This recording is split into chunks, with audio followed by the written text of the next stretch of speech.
us out. Well, We live, baby. It doesn't matter at this time. What's going on, everybody? Welcome to episode 4 of the Four Sportsmen, where we meet to discuss all the latest NBA topics on Sundays. And coming to you from Los Angeles, Houston, and New York. It's Houston, right? Of course, yes, sir. And New York City. I just want to double check. It's the Four Sportsmen themselves. Let's go through them one by one. My name is Dime Dropper. I got my YouTube channel, LA Sports Based, also NBA History. You can follow me on Twitter, Instagram at dimedropperpod. And make sure you look on the bottom where you'll see all of our handles scrolling throughout the show. I'm going to kick it to my man, Fabian. well, I'm Fabian perspective, giving my perspective always. It might ruffle some feathers, but I don't care. AllBallTV always represent. I pass the mic to my man Flea, bottom left. Feels like the Brady Bunch right now. What we doing?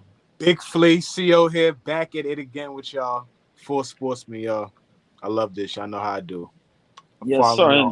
Follow me on IG. All we live, Flea. Excellent platform. Check me out. Love being here with y'all. Yes, sir. And all ball, man. The instigator. Y'all know how we give it up. All Ball TV is the handle for everything. The Instagram, the Facebook, the YouTube, the Twitter. Hey, man, if it ain't All Ball TV, I don't know what it is. Four Sportsmen, y'all, let's go. So today we got a number of topics to talk about between Victor Wembanyama and his recent performances in the Summer League. If you tap into All Ball Instagram lives throughout the week, he's been talking about Wemby a lot. So we're going to be talking about him. And then the 2000s NBA versus the modern NBA. We always kind of compare eras. I feel like that's such a thing that comes up in conversation. And All Ball wanted to talk 2000s versus the modern game, the effect Adam Silver's have, etc. And we were also going to talk about Melo and KD. As you can see in the thumbnail, who was the better scorer at their peak? This is an argument I used to have with my friends all the time in the early 2010s. Am I forgetting any other ones, Fabian? No, that's it. It was right. WEMBY, NBA versus Euro. Oh, yes, the NBA versus the European game. And that kind of relates to Wembanyama anyway. So let's start it out. Victor Wembanyama, 2 Summer League games.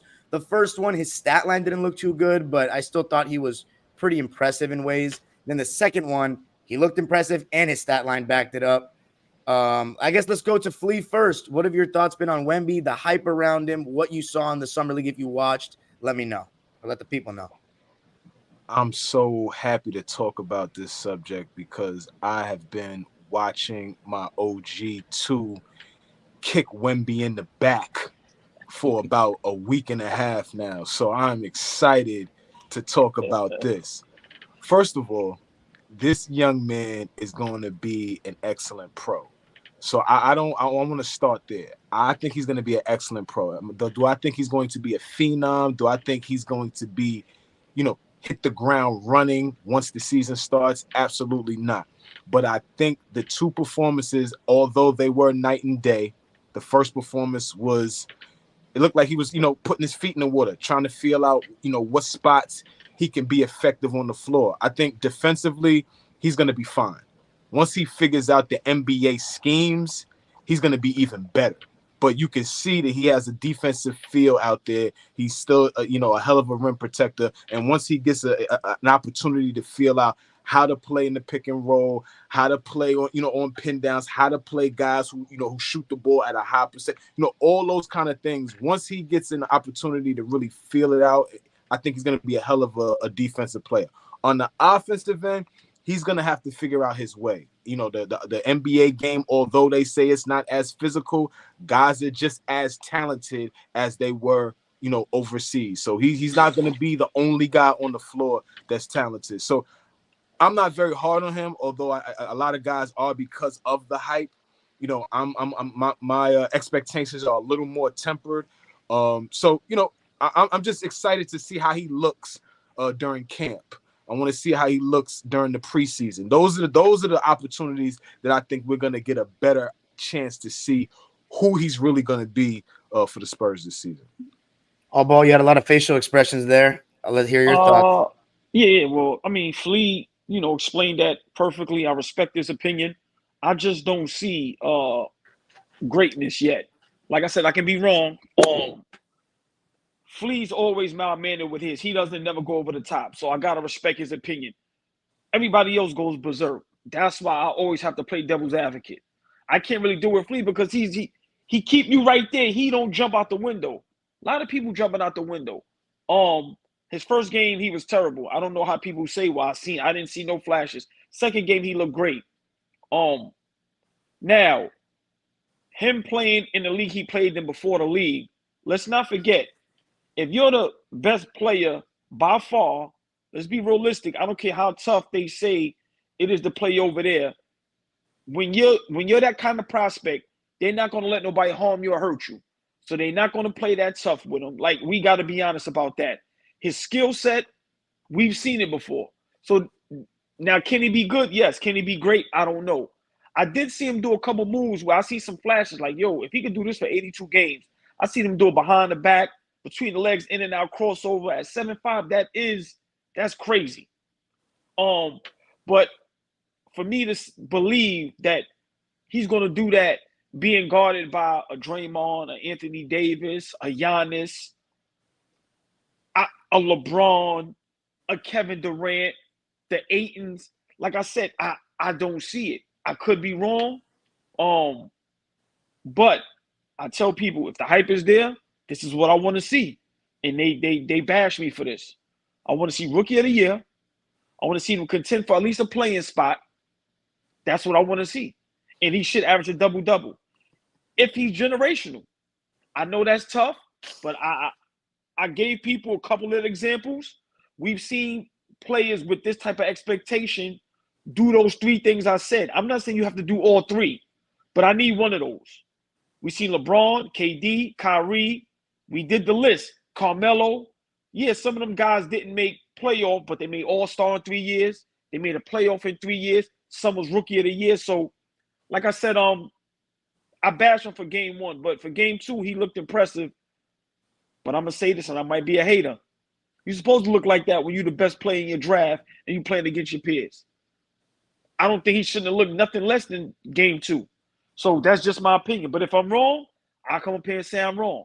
But that's my opinion on WEMBY. Fabian? This is classic all ball hate. Like, that was not even that bad. No, that was bad. That was pretty mild for what he's been saying on the Instagram. That was actually I give him an A+ on how mild mannered he was. He took a page out of my book, Fabe. Dude, I agree with both of you guys. Exactly. Go ahead. So WEMBY, we do not see anything like this normally, right? When we do, like, we can point to Ralph Sampson, we could point to Porzingis, even Durant, Yao Ming, all the guys that were that tall, that talented. Bobo. What's the common thing among them? That when if they're in the league, they dominate. They're healthy. If you play and you're that talented and you're healthy, there's no bones about it with him. If he stays healthy and he's able to play and stay on the court, same thing with Porzingis. It's the same thing. Yao Ming, the only reason why Yao Ming, I guess, when they stink is because of injury. It had nothing to do with his talent. As soon as we saw Yao Ming, we were like, this is dangerous. Like, you couldn't bully him, nothing. Now, with this guy, of course, you could bully him and stuff like that. But he's going to be a finesse 7'4" dude. I'm going to share this real quick.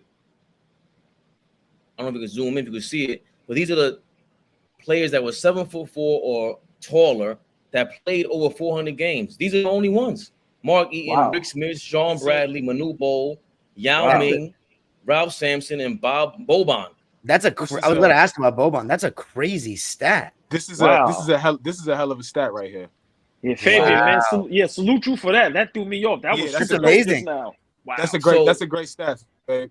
So, but that's my only concern. And thank you guys, by the way. That's my only concern. As soon as I seen WEMBY, I'm like, I get all ball. But my man Zay said the other day, he's provocative. I get it. You're supposed to get us talking. You're supposed to get us to, go back and forth. I enjoy that. We need to challenge each other about how we think, and how we think about WEMBY is the most important, because part of the hype is someone like Woj. Woj is the one that put out, this is the biggest draft talent ever. He said that shit. That's dumb. You don't say stuff like that. Put put that stat back up. Okay. If you real quick, fellas, if we look at this list for guys 7'4" over that's played over 400 games or more, how many guys on this list do we really think Boban is going? His game is, I mean, not Boban. Wemby's game is so unique in terms of this list that does bring cause to pause. Is he going to be healthy enough to play over 400 games? All these guys play with their back to the basket. All of those guys are rim protectors, you know, with the exception of maybe Ralph Sampson. But everybody else on that list are your traditional big man. Wemby's not, so I don't know. That was my thing with Wemby, because he can. The era is tailored to him. You know what I'm saying? Tailored to that kind of game, but still, health is health. I don't care who you are. You could crack anything. Like what happened with Ralph Sampson is crazy. Like that's where AllBall is 100% right. Wojnarowski and all these guys, they love to inflate the hype, including that guy. Woj is the guy who's supposed to be reporting things the right way. He's the one who went to school for all this, not us. We're the ones supposed to be hyping it up like AllBall, like Flea, like anybody who talks about Wemby like that. That's our job. His job is to wait a second, slow down, guys. LeBron James is the best prospect we ever seen ever. It's not close. Give Wemby his props. He did sell out the summer league and everything like that, but LeBron did that in high school. Chill out. He did it before he was even 18. Chill out. What did Woj say? Wemby. His praise for Wemby has been a little higher than usual for most of the most of the number one picks. I don't usually see him jump out the window the way he's been jumping out the window for this kid. I'll be honest about that. Go ahead. Oh, just real quick, Dom. I just want to say something just quick. To me, with Wemby, and when I say these things, people laugh, but I'm so serious. Nothing would be wrong if he has a career, Porzingis, and let me give a shout out to the Dutchman, Rick Smits, who's a very underrated, underappreciated center that played in the league for many years in Indiana, was tough, battle. So I'm just saying, Wemby has some big shoes to fill, but people need to slow down when you putting all that on it, because, like I say, if he falls short of being phenomenal, it's not going to mean he's not a great player, a good player, or have a great career, because we've seen guys that's that height and better have good careers, and I just gave you two. Like I said, Porzingis is going on his 9th year. Even though he's been injury prone, he's still been in the league almost 10 years, and Rick Smith had a hell of a career. So the young man does have an opportunity to have a great career. I'm just saying, like Fabian said, we have to slow down with him being the greatest rookie we ever seen and all this and that, because what's going to happen if he falls short? So that's just all I want to say, Dom. Before, I don't think Dom goes, yeah. It's even worse than I thought. It's even worse than I thought. He said it's to ever enter the NBA. And this is maybe not only the greatest prospect in the NBA's history, maybe the greatest prospect in the history of team sports. Wow. Yeah, that's a little much. But to be honest though, you know, but think about this though, Fabian. Think about this. I have two things to say about Wemby real quick before you go, Don. One thing on his side is that he's already going into the NBA thinking about how he has to, you know, fix his body. He's already saying the right things in terms of he has to get stronger. His core has to be strong. He's already saying, you know, he already knows that he has to go about the business of building his body up so that he can last playing in the NBA. That's one. And then number two, can you imagine? Let's go find the people that jumped out the window with LeBron James and they were right? Like if we look back 10 years from now and Wemby is an 8-time All-Star, a 5-time first-team All-NBA guy, you know, has won all these accolades, Rookie of the Year, Defensive Player of the Year. Like, if we look back 10 years from now and the people that are jumping out the window for him, you know, they're going to be right. Like, it's happened before. People have been right about these type of throws. So, I know he's going crazy, but who knows? We don't know yet. Yeah, I think I was really – this is my first time actually watching him play in full games. And I was just pretty impressed with how fluid he was moving. I mean, I agree that, you know, we've seen 7-footers that can handle the ball, but the way he does it, I don't know what it is. There was something that felt different about watching him, really did. Like his handle's tight, he gets low to the ground. He really does have, like, a lot of people say these bigs have guard skills that can shoot a little bit and handle the ball a little better than the old bigs, but he like has a face-up bag. My question is, I still believe that guys that are that size, like they need to still exert their dominance with their size. The fact that they're 7 feet tall at some point offensively, if they want to be the best player on a championship team or anything like that. But talking about that might just be a little too premature. But with the expectations, like AllBall is saying, people clearly believe that this guy one day can be the best player on a championship team. There's no other, you know what I'm saying? Like that's the ceiling, right? Like that's the height of what he could be. I think there are some things that he's going to have to, you know, improve on, obviously, before that. But in terms of next year, I got him as a rookie of the year. I think he's going to be very impactful. Are the Spurs going to be in playing contention? I'm not sure, but they will definitely improve. I hope for their sake they get over 30 wins, and a lot of people, a lot more people are going to watch them play, and I'm going to be one of them. But I think he's going to be very good. I think, as Flea said, defensively, I think he'll be great right away. Offensively, I think at the same time, yeah, he's got all those fancy skills, but when he's going up against NBA, like let's say like an Aaron Gordon, right? He can get a shot up over Aaron Gordon all he wants, but he's not bullying Aaron Gordon right now, in my opinion. So he's going to be taking some tougher shots, like Porzingis does, for example. And I think a lot of times he might have some inefficient games because it's going to be shooting a lot of jumpers. And I still don't know how great his jumper really is. It's clearly great for a very good for a big. But, you know, we got a lot of good shooting bigs nowadays. That's one thing we do have when it comes to the big men. A lot of them can stretch the floor. But I do like his intentions trying to post up sometimes. Even though he doesn't have that lower body strength yet, the fact that he was trying to get the ball there in the games, I like that. At least I like the intention, not just sitting on the perimeter like Karl-Anthony Towns does so much that I criticize him for. So those are my thoughts on Wemby. Just real quick before we go to the next topic, I just want to ask y'all a question, all three of y'all. We know Pop is a great coach. You know, some people got him number 1, number 2, but he's definitely top 5. You said he was the most overrated coach in history of the game. Yeah. Don't forget you said that. Hold on. No. I don't duck no smoke. I solely believe that, and I will go with that till I'm in the grave. And hold on. You know who having problems and who having some type of smoke? Another great that everybody goes crazy over, that go over there in New England. Darth Vader, Bill Belichick. Yeah. So let's not forget. I heard your takes on him too. We'll talk about that when the time is appropriate. Him and Pop is very similar, but that'll be another story. Let me ask y'all a question. Greg Pop, great mind, great basketball coach. Where do y'all have him playing Wemby as far as 1 through 5 on offense and on defense? What position will he be playing? If y'all could just answer that real quick.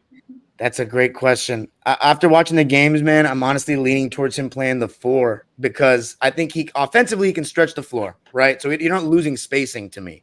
But I don't know if he can take the constant getting screen set on him and constant. It's not the old NBA where you're really like battling so much, but the center position is still physically taxing. And you saw someone like Evan Mobley at times. He kind of struggled with it. And I don't know if he has the lower body strength and the bulk just yet to compete at the center position and, you know, get constantly put in pick and roll over and over again. And guys go right into his chest. They're going to try to test him for sure with all this hype. So to me, as a secondary big, I think that would be great. And then you kind of have a Cleveland thing going on there if you put a center around him. Obviously, you might not have a rim protector like Jared Allen, but 2 bigs with one that can do all the guard things he can do. I think that could be pretty interesting with Keldon Johnson, Trey Jones, and maybe Vassell over there rounding it out. Okay. I like that. I remember Shaq saying why Yao Ming was so good. Obviously, he was skilled and all of that. He had incredible footwork, but Shaq referenced running into Yao Ming's lower body as to running into like a tree stump. Like his lower half was so strong. You couldn't move him off his spot. And that's what bigger guys that don't have that base, that's what they struggle with. Guys can move them off their spots. So I think he's definitely going to struggle with that. So I don't see him being the main defender when they play teams like Denver, when they play teams like Philly, when they play teams like Milwaukee, right? I see him guarding threes and fours early on. But as time progresses, depending on how his body shapes out and forms out, I can very well see him getting to the point where, you know, you're not going to want to, you know, go in the paint against Wemby because he's deterring everything. So I don't think he's at that point yet, but I definitely see him, you know, guarding threes and fours. Yeah, same thing. And I was going to take this. You read my mind, Flea. I was thinking about Porzingis when Cleveland, they came over here to New York and they took the train. It was LeBron and them. And they were talking about the real king of New York, and I couldn't believe it. And they punked Porzingis, like straight up punked him. And it was, I could see like they was doing the flip bottle. They was doing the flip bottle on the bench on us. Yeah, but the thing is just that they always talked about the lower half of his body. He can't get to his spot. Same thing with baseball. The lower half of your body is everything with strength. That's why LeBron struggled too. When they asked Shaq about, yo, you think Will Chamberlain could have guarded you, Bill Russell could have guarded you in this area? He's like, yo, they too light in the ass, man. That's all Shaq used to say. Shaq was hilarious. So he knows what he's talking about when it comes to that. Like if Shaq can't move you, that's a big deal. And I just see him being a 3 and a 4 for now because how can he really play the center? Like nobody really plays center. And if he does, he has to like pass out really quickly. And that's going to just be Pop being a magician. And I disagree with all ball 1,000%. Bill Belichick has been winning rings since the 80s. That's crazy. And I think Pop is in the same realm. Like you can't, like the way they master the game. A lot of people don't want to play under Pop the same way you want to play under Belichick because this is a militant style operation. They don't want to have any.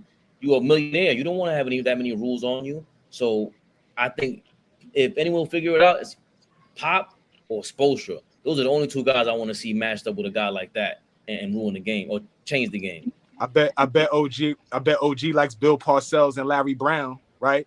The guy I hate Larry Brown. I hate Larry Brown. Because he was a Pacers? Because he was a Pacers. I hate Larry Brown. They're disciples of them, but now you hate Larry Brown? What he did to Marbury, I never liked Larry Brown. That's a fact. Really? I like Larry Brown because he was a different story. I agree with you on that one. I never liked that. He was one of the best coaches we've had in the Clippers for sure. But Fabian, let's take us to the next one. By the way, that Greg Popovich topic, and then we got one topic for next week, man. That's a great one. We should talk about that. The great conversation. Yeah, I can't wait to dive into that one. Let's do it next week. Greg Popovich, most overrated coach. Let us know in the comments who do you think is the most overrated coach in NBA history ahead of next week. Fabian, take us to the next one. Second quarter. I almost lost my mind. Hold on. I almost lost my mind. I remember when Two said that shit. I almost lost my mind. I said, what? What? Well, there's people that think Phil Jackson's overrated too. So, like, you know, there's always going to be that's me. That's me. 100%. He's 100%. Thank you. He's overrated. It's going to be a great conversation. But Fabian, let's get it. But Pop has a connection in France with his boy. They used to play under him, Tony Parker. So the conspiracy is he had the Euro connection over there in France. But our thing is, Wemby comes over here and he's talking about it's easier to score in the Euro leagues, in the NBA than it is in the Euro leagues. It's a lot harder to play. It's a lot more physical.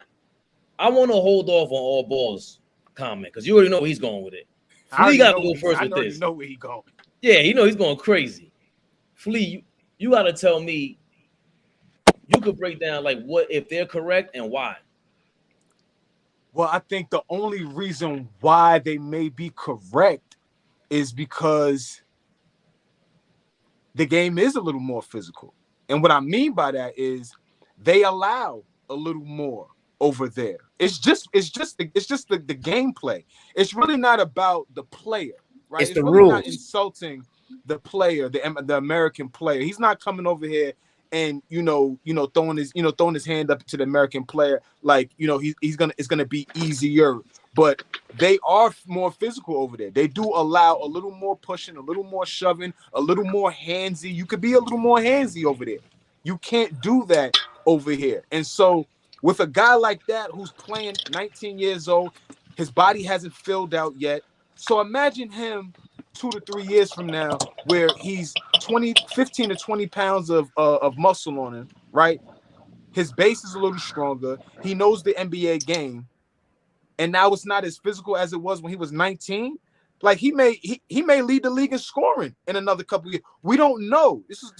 what I'm saying is when they come over here, just playing in the style that the NBA plays with, you know, guys gonna say it's a lot less physical. I would love to talk to not the superstar guy, not the Luka, not the Giannis, but the other guys that have gone overseas and come back over here. There's a lot of American players that go over and then come back. I would love to hear what they have to say in terms of the physicality, not just the European-born players, but the people that have transplanted over there and then come back, because it's not a lie. A lot of them say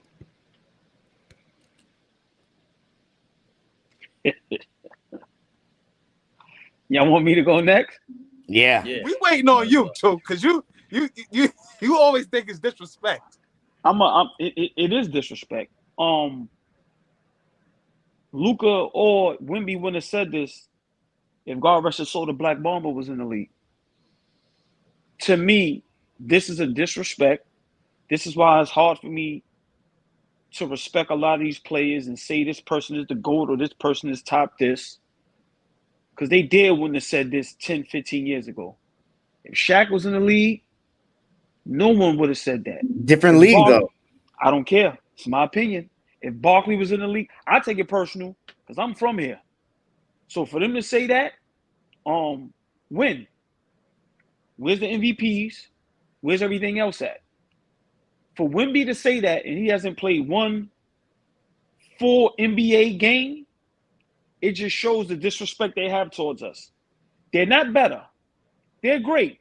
They're not better than us. So can I ask you a question? Of course.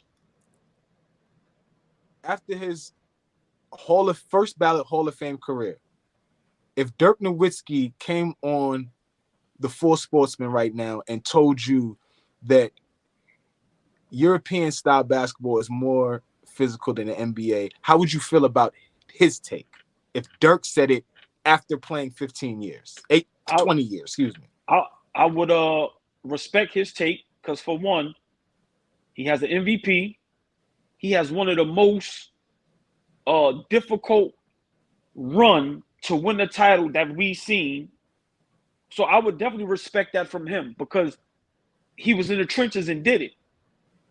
Don't tell me that when you know the league is cupcake today.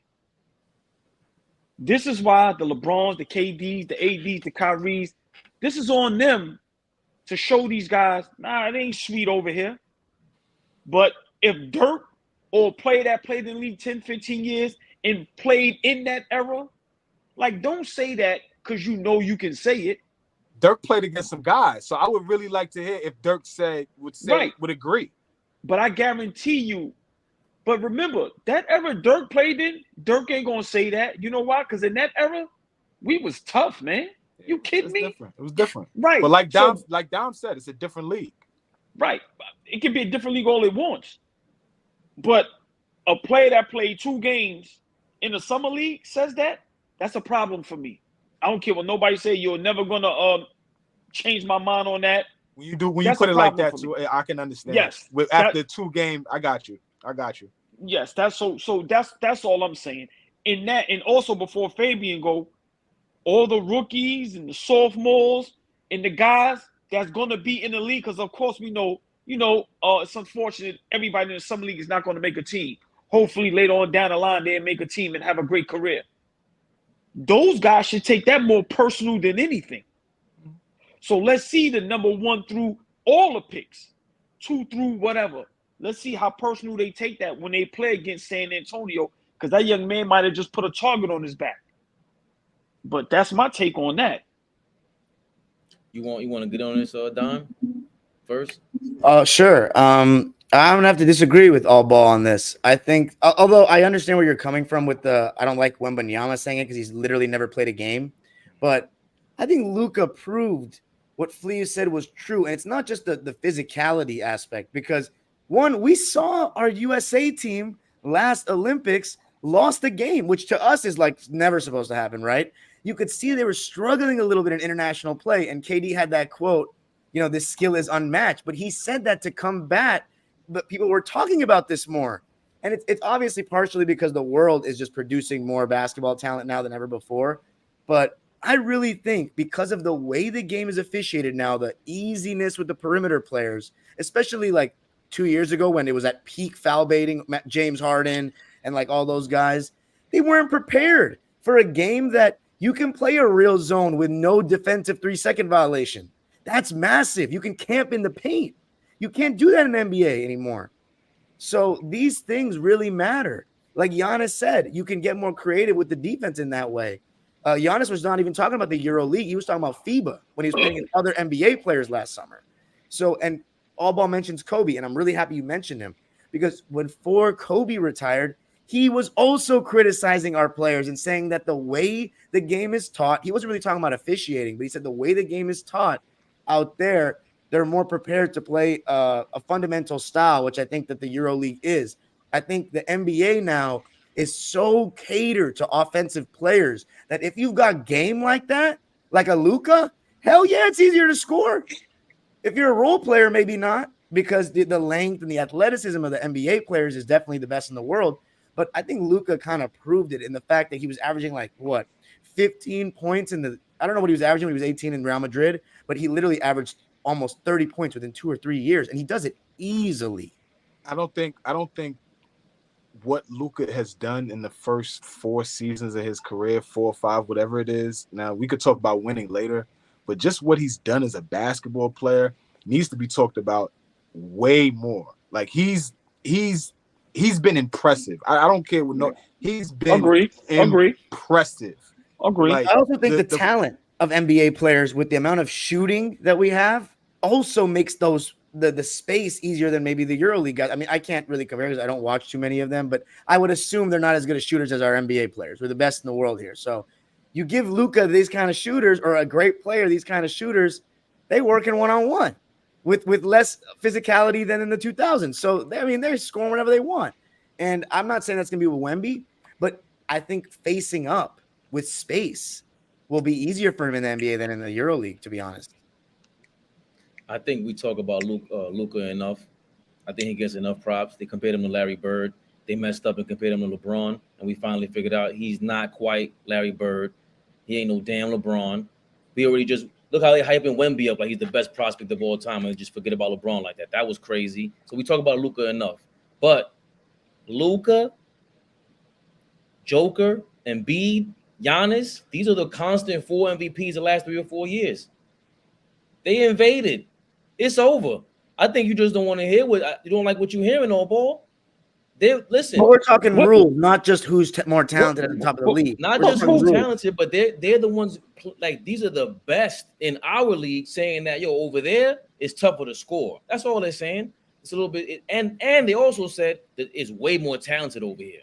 It's way more talented, but the rules are different. So you can camp out in the paint and everything like that. The rules have changed to the point where you just don't have the perimeter. The rules changed to have European players come in to this league. That's why they changed the rules in the first place. Like OG, let's not get it messed up. Like we still have the best basketball players in the world. Like I don't want to like get it messed up. That they thinking that they really can compete in totality. Yeah, that's what they listen. Hold on, Flea. I'm sorry to cut you off. Yeah, go ahead. I'm getting aggravated. I'm gonna say it. Adam Silver is the reason why these guys is able to come over here and dominate. Because if the rules was what it is, how it used to be, Luka ain't doing what he doing. Joker ain't doing what he doing. They took the big man out the league. They took defense out the league. It's purely entertainment. Adam Silver is the reason why they're trying to erase us out of the league. Simple and plain. And I hear people, we've had live where people were saying, we too cocky and all this and all that. And maybe they don't like that. If basketball is played how it's supposed to be played, physical, toughness, competitiveness, no walking, no traveling, no carrying, Luka would have a problem. And Wembanyama would have a problem. The centers today, they made it to where they don't even want to play centers. AD will tell you straight up, I want to play the 4. Come on, bro. They're making it comfortable for them. That's what it is. And these guys is taking advantage of it, and they talking shit, and I don't like it. Because if we want to be real, nobody in Europe is ever better than LeBron and KD, ever. Period. I don't want to hear none of that shit. Sorry. I mean, I agree. I agree in terms of talent, in terms of you can handpick guys to come over here. You know what I'm saying? They don't usually have 5, 6, 7 guys in coming from overseas that's gonna come over and really dominate. There's always 1 or 2 guys that they're great. You know what I'm saying? So I agree. Well, no damn Joker. What the hell are we talking about? That's what I was gonna say. I agree with. Say it again. I agree with Fabian. He ain't no damn Joker. I was gonna say Luka. Luka. You can say because he relies so much on foul baiting and the fact there's no hand checking and he can get by guys. But Jokic, I don't know about that. I think he'd be a beast in the 2000s, because he can really post up. Like he really can post up. Yeah, and I hate Luka's game. He knows the game. Like he knows how to play basketball. There's a lot of these other guys still don't know how to play. He would have been just fine. But do you think Luka knows how? I think Luka knows how to play the game too, but I think he sometimes plays the hard way. Jokic plays the easiest way he can. Like Luka, no, that is Luka's game. That's Luka's game. That is Luka's game, is to play like that. That's how he plays, and it's he can ugly. Definitely catch the ball a little bit more on the post and stuff. He's a bully, but I think he loves to dribble at the top and play pick and roll because he's so good at it. But Jokic tires him out. Hold on, y'all telling me Joker is great. I'm not taking nothing away from him. I would love a Joker on my team. Not taking nothing away from him. He literally only got to deal with 2, 3 big men in the whole league. Let's not act like every night he's going up against a decent big man. He literally is going up against maybe 2 to 3 good big men. Nah, man. Give me that guy. Give me that guy who's showing up every single night for the most part, opposed to KD, who has a bunch of excuses, is not going to lead your team, is going to put down all the leadership duties. He's supposed to be the A1 guy. Like KD's supposed to be way better than Joker. He's supposed to be, but he's not. And now hold on, that has nothing to do with. Listen, Adam Silver didn't ruin the NBA to make Joker better than KD. That's not what happened. KD gave that up. He's supposed to be in a conversation with Kawhi and LeBron. Let's not forget, KD has 2 rings. But who says he's not? Wait a minute. Who said he's not? Well, I'm saying he's not, number one. Number two, the fact that anybody could argue that has nothing to do with Adam Silver ruining the NBA. No, Adam Silver did not ruin the NBA. This started with David Stern going crazy. They changed the rules because Shaq was leading in ratings and all that. Adam Silver didn't change the rules. Matter of fact, Adam Silver's been changing the rules the last 3 or 4 years with the hand checking and all that, and stop giving it to Steph Curry, all the rules for Steph Curry. Yeah, but remember the landing. James Harden. Yeah, after he made it ridiculous, after we did the landing space stuff, freedom of movement went crazy because they saw the Warriors were so good for ratings. They're like, oh my God, we need to allow players to have more freedom and stuff like that. On the thing about Jokic, though, I agree with AllBall's point, but that's more about the competition at center, not the rules to me. Jokic, to me, like you can't.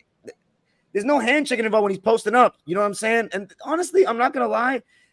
The contact in the post these days is not as – it's probably not what it used to be, but it's not as far off as the difference in the perimeter contact. Perimeter contact is insane these days. But in the post, sometimes they let them just like push Jokic around. And I'm like, if that happened on the perimeter, you guys would blow the whistle in an instant. Like, to me, a lot of it too is and Jeff Van Gundy used to call this out all the time. It feels like the officiating is so unbalanced. They let guys get whacked at the rim, but at the perimeter, if you touch someone, it's a foul. If you land in someone's landing space, it's a foul. And I actually agree that I think that the rules. What do you think, Fabian? Not with I don't remember an era where anyone was happy with the refs ever. I've never remember a time period where everyone was happy. That's just gamesmanship, though, Fabian. Like if you're on the court and you're a coach and you're a player. And you're always trying to get an advantage. So you're going to have gamesmanship out there with the referee. And I don't think there's ever an error. We could go all the way back to Chamberlain and those times. They never liked refereeing because they're going to call the game the way they see it. And the players on the floor see the game a totally different way. So I don't think, we can really say too much about refereeing. It's what they are told that's allowed.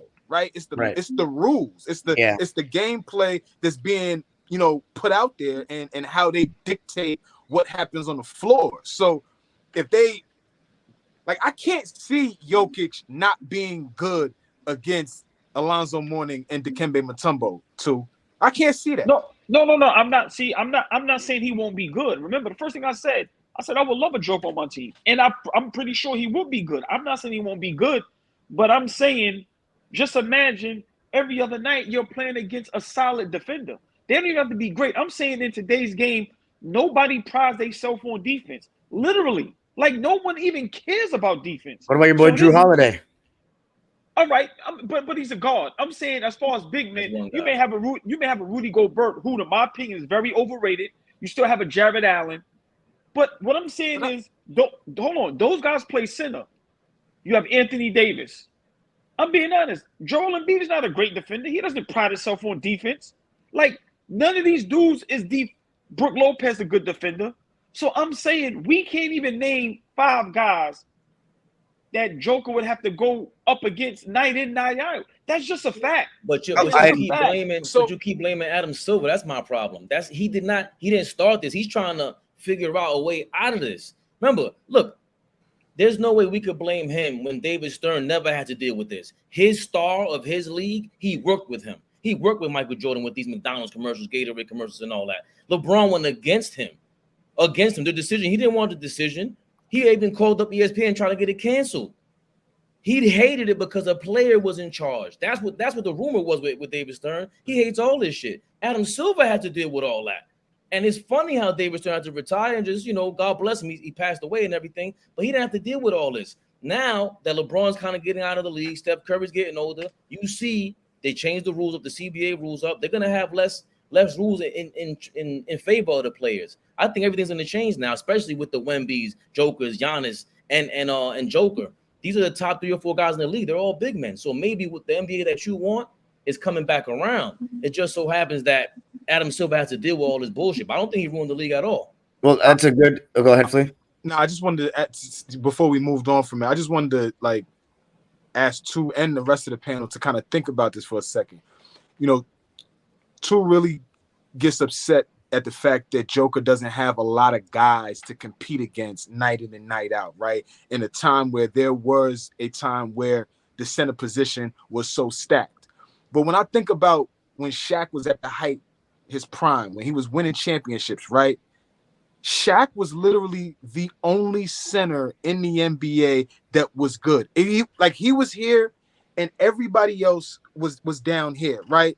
And in that 3P, the first center he was going up against is Dikembe Mutombo. The second center, the first, is Rick Smits. The second is Dikembe Mutombo. And the third is a combination of Todd McCullough and Aaron Williams, right? Like, think about that for a second, right? Now watch this. The guy that's backing up Dikembe Mutombo is Matt Geiger. Like, think about these things for a second. Like, Shaq was going up against, in his prime, when he was winning, his position was not very competitive. So, hold on. No. Great point, right? Great point. Give me the senses Joker went up against from round 1 to the finals. Who they play in the first round? Gobert. Okay, one. Obviously Anthony Davis in the Western Conference Finals, and then Ayton in the semis, right? And then Bam. But for today's game, you're seeing some of the best right there. AD and Bam are 2 of the best defensive players in the NBA. Who? AD and Bam are 2 of the better defenders in the league. And then Gobert, they're not great post defenders, I'd say. No, I'm not taking that away from you. How tall is Bam? I think Bam is 6'9", personally. All right, we'll give him 6'9". I'm saying this. That list you named, Flea, yeah, they wasn't great players, but they were 7-footer guys with some weight on them. I'm just saying these guys is not going against none of their counterparts, man. Like, they have a YouTube clip of when they showed Dwight Howard playing against the Joker. Now, can Dwight Howard stop Joker? No. But what if the Joker is going up against that at least every other night? I'm not saying he won't be successful, but come on, man, he's going against guys that's 6'8", 6'9", and then you're going against guys that don't even pride themselves on defense. I'm just saying, like Dom said earlier, I understand it's a different time and a different era, but like, guys don't care about defense, and I think that's helping a lot of players in the NBA to flourish and win. I really believe that. I think Flea brought up a crazy point because I forgot about that. The center was starting to get a stink right when Shaq was coming around. Like what happened in the late 90s is the Michael Jordan effect, because that wasn't no rule change. Like what happened there? Because Ben Wallace, we'd even mention Ben Wallace. You threw Dwight Howard's name in the hat, but Dwight Howard is an exception, bro. Dwight Howard's one of the best defensive centers ever. Hold on. I think it started getting diminished a little bit around the time Bynum left. Because right around that time with Bynum, it was still, you got the Jermaine O'Neals. What I'm saying is it was still at least a good 10 to 15 7-footers. Whether they was great or not, I don't want to argue that. I'm saying today, you can't give me 15 7-footers that's solid. Like you just can't. And especially to play defense. But so you think that's Adam especially Silver? Not 7-footers that's gonna like rebound, defend, right? do what you're looking for them to do. But that's because of hold on. Yeah, but how can you? Why the hell would you recruit a 7-footer that did something in 1988? You would let Mark Eaton play today? I get that. Mark Eaton is not playing today. Okay, that's a little excessive. Not playing. Boban's in the league. So hold on. You telling me in that Miami-Denver series, Miami couldn't have used a big man that can at least rebound and block some shots? Yeah, Mark Eaton. That's all I'm saying. Yeah, but Mark Eaton, that's not the guy you're gonna like Rudy Gobert is moving way more than he is. Rudy Gobert is showing you they really play him off the court. That style of play doesn't fit in this era. So, and again, the point is, how did Adam Silver ruin that? He didn't ruin that. This started with David Stern. Fabian, you naming Mark Eaton, a guy like who led the league in blocks like 5 or 6 different times. Like in any era, I think he would be able to play and defend. At least be in the league. Yeah, and play and defend at the rim. If they insert Mark Eaton next to Bam Adebayo, I think that series is different. I don't know if they beat Denver. So where are the Mark Eatons of the world? Gobert. All right, but one guy in the league. He's more agile, I guess. No, hold on, y'all. Hold on, Faith. I'm gonna tell you where the Mark Eatons is in the world. I'm sorry to cut y'all off. We be on live with a whole bunch of guys, Flea, Don, all of us. We hear guys talk. The narrative is in these camps, in these practices, they're telling you if you can't shoot, you can't get a spot. So you may have some big men that's solid, that can play defense, that can rebound, that can block shots, but these GMs and these owners is getting caught up in this BS, and they're going, if you can't shoot, we're not giving you a shot. So these guys are probably somewhere else overseas or somewhere else sitting in their living room because these analytics is messing the game up. That's where the Mark Eatons is at. That's a good analytics. It goes by to what y'all was saying. Kobe was saying they got taught differently in Italy. All these great coaches were in Italy teaching these guys the game. So what are they teaching them here? The AAU culture. All you guys ever talk about with AAU, how these kids stay playing against their own age group, how they get left back on purpose. They don't do that in the European League. And on top of that, they're playing in a tougher league where you have centers. Why? Because the pros have a center in the league. It's catered to that. The NBA is not catered to no damn center anymore. It just isn't. It just so happens that Joker's playing against them. I'm not gonna say that's not Adam Silver's fault. It's not. That's a great segue into the next topic about the 2000s NBA, because I think all ball, man, Flea made a good point that you haven't really you kind of combated it, I guess, but he said that the center position when Shaq was winning rings wasn't that strong. And he was right. And you responded with, well, those guys were bigger bodies that could guard in the post. But here's what Fabian's trying to say. There are no more Shaqs. You don't need that guy like Eric Dampier or Todd McCullough that are just a big body to take hits and rebound. You don't need it anymore. You want a more agile big that can be. What are you laughing at over there? Hold on, I disagree. Because Shaq called him Eric Dampier. Shaq was a fool, man. I miss Shaq after games, bro. He was hilarious. I disagree that you don't need that no more. Miami just showed that you do need that. And you know who has a player like that and they won 4 rings? Golden State with Kevon Looney. You do need that.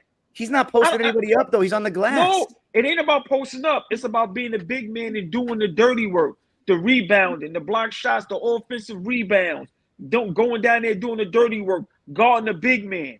That's all I'm saying. Looney would get cooked by Joker last year, though. Remember, he got in foul trouble. Do you see that you see that he could not? They couldn't beat LA. LA was just bigger. They was just bigger. Right. Exactly. But remember, Looney is little. I'm just saying, you're right. The guys in Shaq era was nowhere near his skill level. But at least they was big men. That's all I'm saying. Yeah, they got cooked, but at least they was big men. I'm saying today, Joker literally has nobody to play against except Anthony Davis, Gobert, maybe Cat. That's really it. And AD. That's just my opinion. I'm sorry. It's my opinion. No, you're right about the fact that there's not guys that can guard in the post like that. But the thing is, you're saying you need it, but that's because now we've seen Jokic win a chip. But before this, literally Shaq was the last best player that was a center to win a ring. So you did, like, Golden State was able to get away with not having a good post, a great post defender. It depends what you think of Draymond in that sense, but let's be real. Nah, they had Bougie. They had big men. Go ahead, Dom. I'm sorry. They did though. They had JaVale McGee running Tim. around there. They had David West. They had a few guys. They did. Let's be honest. But they didn't play against. He's saying your best player at the center. That's what he's talking about. No. Well, here's my thing. How many teams that the Golden State Warriors faced in their run actually had a player that can dominate in the post? Not many. Like, they played Anthony Davis when he was in New Orleans. With that, he was completely outmatched, and he still got a game, by the way. And that was really good, Anthony Davis. And then Jokic, let's be real. Last year, he had no help, but he was averaging 30 in the series. Like, he was giving him the business. Although I will say Draymond did make some amazing plays defensively in the late in games, but he plays him well. Yeah, every time I see Draymond defend him, he defends him well. But I can't. I wouldn't put it. I don't think Draymond can hang with Jokic all game, though. I think he'd be in foul trouble or something. But I think and definitely not with Shaq. That's for sure. What? I just thought Draymond gets away with a lot of bullshit too. Like, he's the guy that the refs are going to allow him to do all that too. I don't know if any other, like, Gobert's not getting all that attention to him. But all ball, to your point, I think you're right. But let's say there had to be an era like the 60s and the 70s where you had, Kareems of the world, the Wilts of the world. You had the center position being, commercialized like that, where people are seeing somebody before them go ahead or playing in the league and makes them want to play. Like Shaq he looked up to, the way he talks about Patrick Ewing is amazing. He looks up to Patrick Ewing and Hakeem Olajuwon. But without them, who is Joker looking up to? Like, Joker was looking up to, I guess, Vlade Divac or whoever it was, and Dirk and all the Euro guys. But they need somebody to look to. And Joker, like you're saying, all right, look, we saw Miami Heat. They're going to need somebody, a center at that position, to compete against a team like that. Where if you're thinking that way, I got to believe Pat Riley's thinking that way. I got to believe Leon Rose hopefully is thinking that way. I got to believe everybody else in the league is starting to think that way, because Joker got the next 3 or 4 runs in him. So people got to just start. I think it's going to go towards the way that you're talking about, and everything's going to come full circle. You might be right. We're saying 2000s versus now. Are we saying we like the 2000s more than now? I was going to say, AllBall, you were the one that suggested the topic. So let me know what prompted this today. Well, like I said, we've been having a lot of discussions on live, and I seen a clip up the other day. I don't know who posted it, but it was just showing like highlights of Ron Artest going Paul Pierce, T-Mac getting in his bag, Kobe Bryant and AI talking to each other. And it was just like, yo, that time was so competitive and so great. And them games, close games, overtime games. Remember, Paul Pierce, he got the ball eyeing you down, talking to you. And it's like, yo, where's that at? You got the Rasheed Wallaces. It's just like, yo, man, to me, when people try to say this era is the most talented, I disagree. Them 2000s, even LeBron, them years of him going up against Detroit and going up against Boston, Kevin Garnett, the Fire in Minnesota, just trying to every year get them over the hump. Let me tell you something, man. That was the best time to be alive. Like, to watch Ron Artest play defense, a guy that's not spoken about enough, as one of the greatest defenders that ever played a game.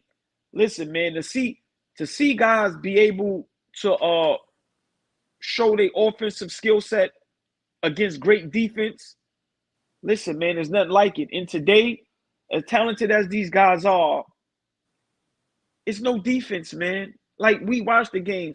I watched James Harden on numerous times just play Olay. Like, literally just go ahead. Like, just go ahead and get a layup. We talk about some of these guards that on the defensive end, you got to hide them and how horrific they are on defense. Like, we see it. but back then, like I said, guys prided themselves on playing defense. I'm gonna just give an example, and I'll let one of y'all go. God rest his soul, Kobe Bryant. I heard him say something where he was going Steph Curry, and Curry was cooking him a little bit, but he just kept on. And then he went, I figured it out. He don't like when somebody's on the side of him. So they showed the play where Kobe was guarding them on the side, and Curry shot a brick.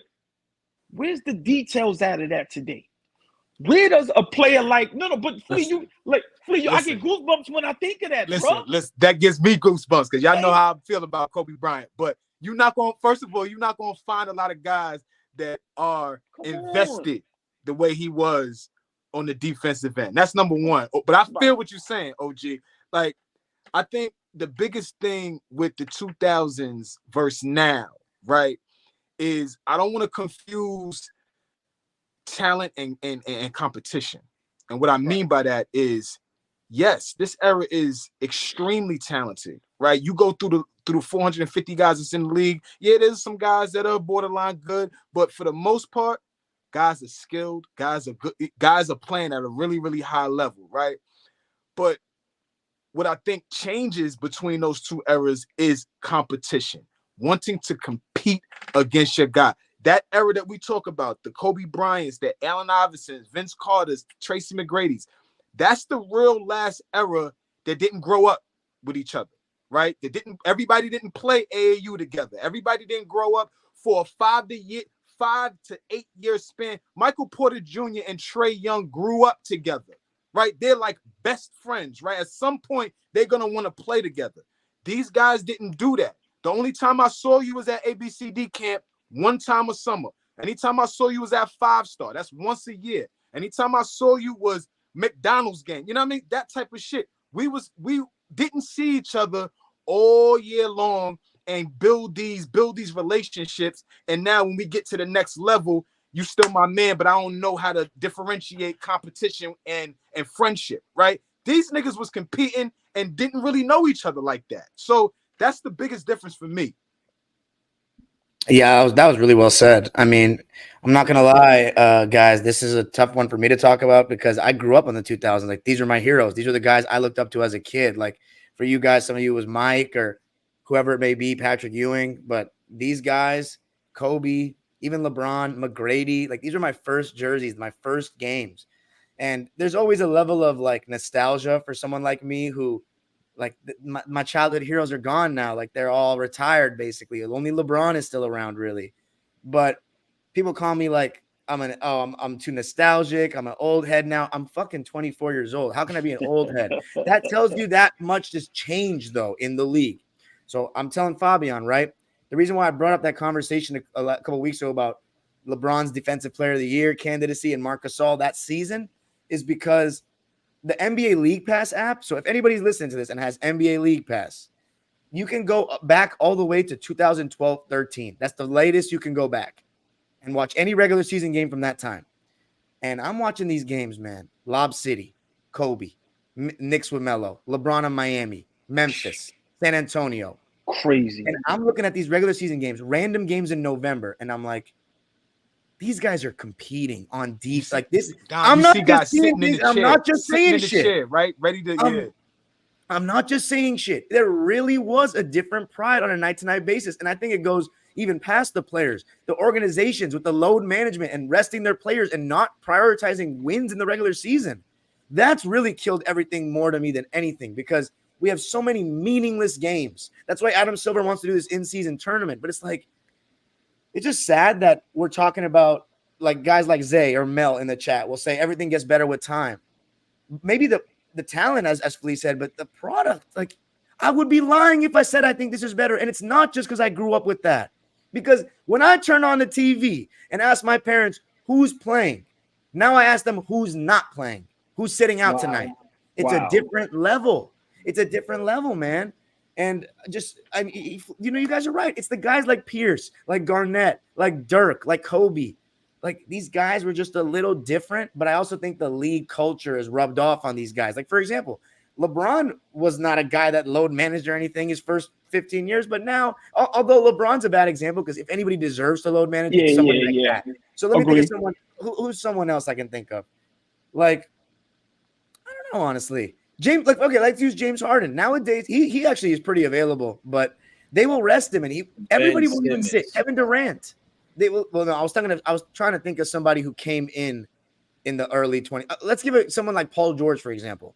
Paul George played 70 plus games even after he broke his leg, even after. But since Kawhi started doing load management and the load management era has begun, he has never even played 70 for my team. And part of it's because he's gotten injured, but part of it is whenever he gets injured, it's, oh, now you can't play back-to-backs anymore now that you've already gotten hurt. And you're going to get bumps and bruises throughout the season. And it's like there was a game last year, man, in the Clippers season against Sacramento. We were on a losing streak. No Paul George, no Kawhi Leonard, no like other starter. And it was like the 5th game in a row like this. And they were day-to-day in every game. Like, you are injured. But when you also tell the fans that you're day-to-day, that makes us think the players are soft or don't want to play. Because if you're really injured, you say he's out for 2 weeks or he's out indefinitely. But when you do this day-to-day shit, it's just the regular season doesn't move me anymore. I used to look forward to every Thursday night for TNT's doubleheader, every Sunday for ABC's game, because I knew who I was seeing, unless it was an obvious injury that everyone knew about, and they were going to compete. And when I watch those games now, they still hit the same as then, but you know what? They hit even better now because I don't see it anymore, and it's very sad, and it's not nostalgia or anything. The regular season was just different. You can say part of it is because it's harder to play defense now with the schemes of the NBA, with all the shooting. But, man, I think because it's gone harder to play D, some guys, as AllBall says, just don't even give a shit about it. Some games, there's just no defensive effort from some teams, and it's, like, appalling to me. Like, they're just out there playing pickup. And back in the day, yeah, it was easier to guard, but it still was a pride. And I think part of it is growing up. The defensive emphasis is not the same. It's all about offense, and you can see these players are probably more talented. There's more guys that can get buckets now. I think that's undeniable than the 2000s. Because you had guys out there in the 2000s, a lot of them, that played deep, but they couldn't score at all. Like I'm going to give you an example. No offense to him, but like Eduardo Nahara. Great hustle guy. Great defensive player. But the Lakers were ignoring him in the playoffs in 2008. But anyway, that's my thing. I love the 2000s. Now, a real conversation is, do you like the 2000s more than the 80s and 90s that y'all grew up with? But, of course, I like the 2000s more than any of the eras 2010s or now. But the early 2010s, I'll say, was very different than the late 2010s. Like, once Golden State came around, Curry, and it's a three-point revolution in the last 4 or 5 years of the decade is way different. But those early 2010s, like the era I was talking about, Kobe was still around before he was injured, Lob City, Memphis, Melo, Knicks. You still had 2 big men. You didn't have all the threes yet. And I think that was a pretty special time as well. Fabian? No, I saw Flea itching. Go ahead, Flea. I see you itching. No, I was just going to say catch that? Flea certain itching. Yeah, certain eras, you can't compare the eras back then to now. It was just a different mentality. It was just a different approach to the game. There was a different care about the game, right? When you are compensated, like, and I don't want to make it completely about money, but when you are compensated on the level that these guys are compensated, the level of hunger goes away from you when you make it to that level. When everybody is making the $20 million a year, right? The expectation from my peers, I ain't got to play it that hard, right? Back, I was looking at some of the contracts in 1988. A bunch of stars re-signed big deals, right? Jordan re-signed with the Bulls. Magic re-signed with LA. So did Bird. There was a Dr. J signed. There was a few, not Dr. J, but there was a few guys that signed big deals, right? And I was looking at the money, and the money was like, like Isaiah signed a 2-year, $4 million deal, right? And that's big money back then. But a guy signed that right now who really had to hustle up to get that deal, that's like, oh, okay, you got a little $4. We'll laugh at that, even though $4 million is big money. If we're looking at it from a scale, we'll laugh at that shit. So I just think, back then there was a hunger. There was a hunger. There was a drive. It meant something to make it on that level. Now, I don't want to criticize the youngsters, but I don't think I know we see a lot of guys crying at the draft now, right? That's not something that we're used to seeing. But I don't think that puts emphasis on the fact that they wanted a lot more. I don't know. I don't know. The hunger is just, for me, very different than what it was when I was coming up. Obviously, when you guys was coming up watching the game, it's just very different. Fabian? Nah, go ahead, old boy. We forget. No.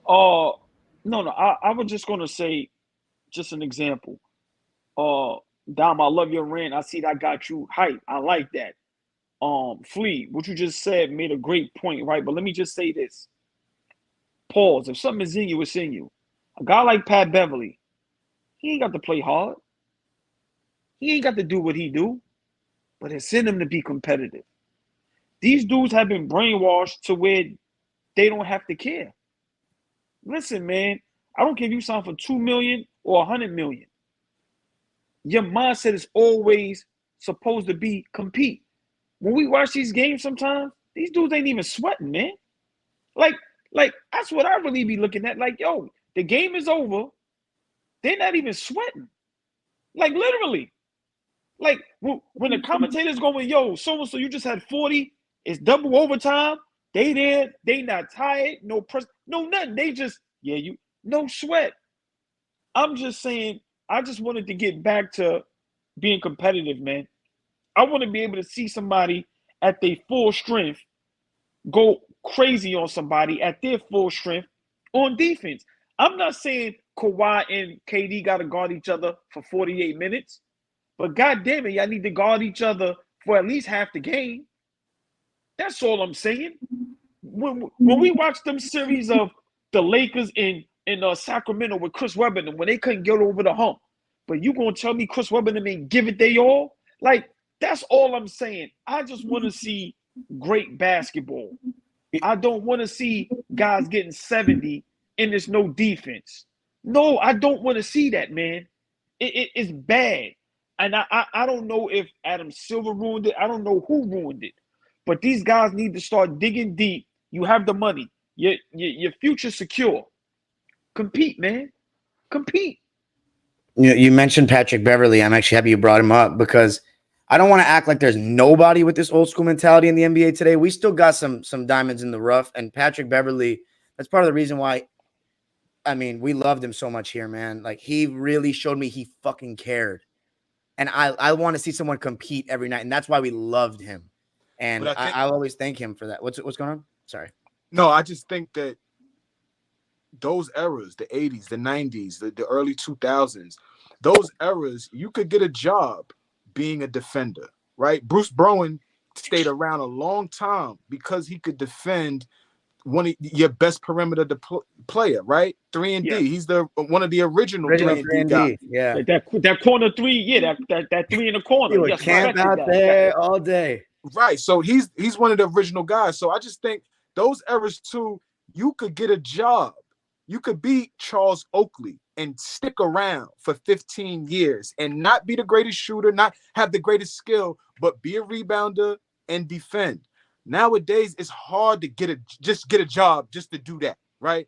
It's hard to be a Jose Alvarado. Shout out to our guy from New York City, right? From Big Brooklyn. shout, like, yes. Brooklyn. It's hard to be a Patrick Beverly. Like, there's not a lot of guys, like you said, Dom. It's a diamond in the rough, no pun intended. Like, you're not gonna find a lot of guys that could just strictly make an NBA team. Marcus Smart had to figure out how to hit shots.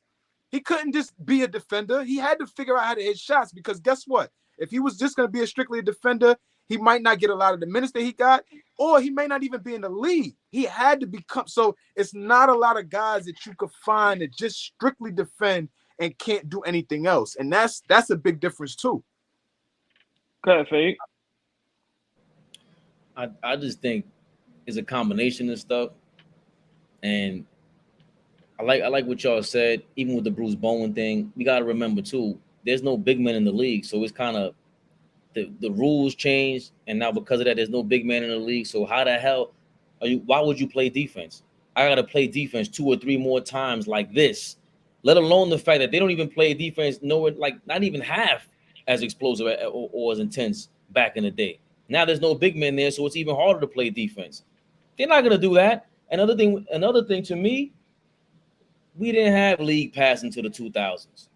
And a lot of people didn't really watch games like that. And we did have to watch TNT. And TNT showed you usually the best games of the week. But there was a lot of garbage out there.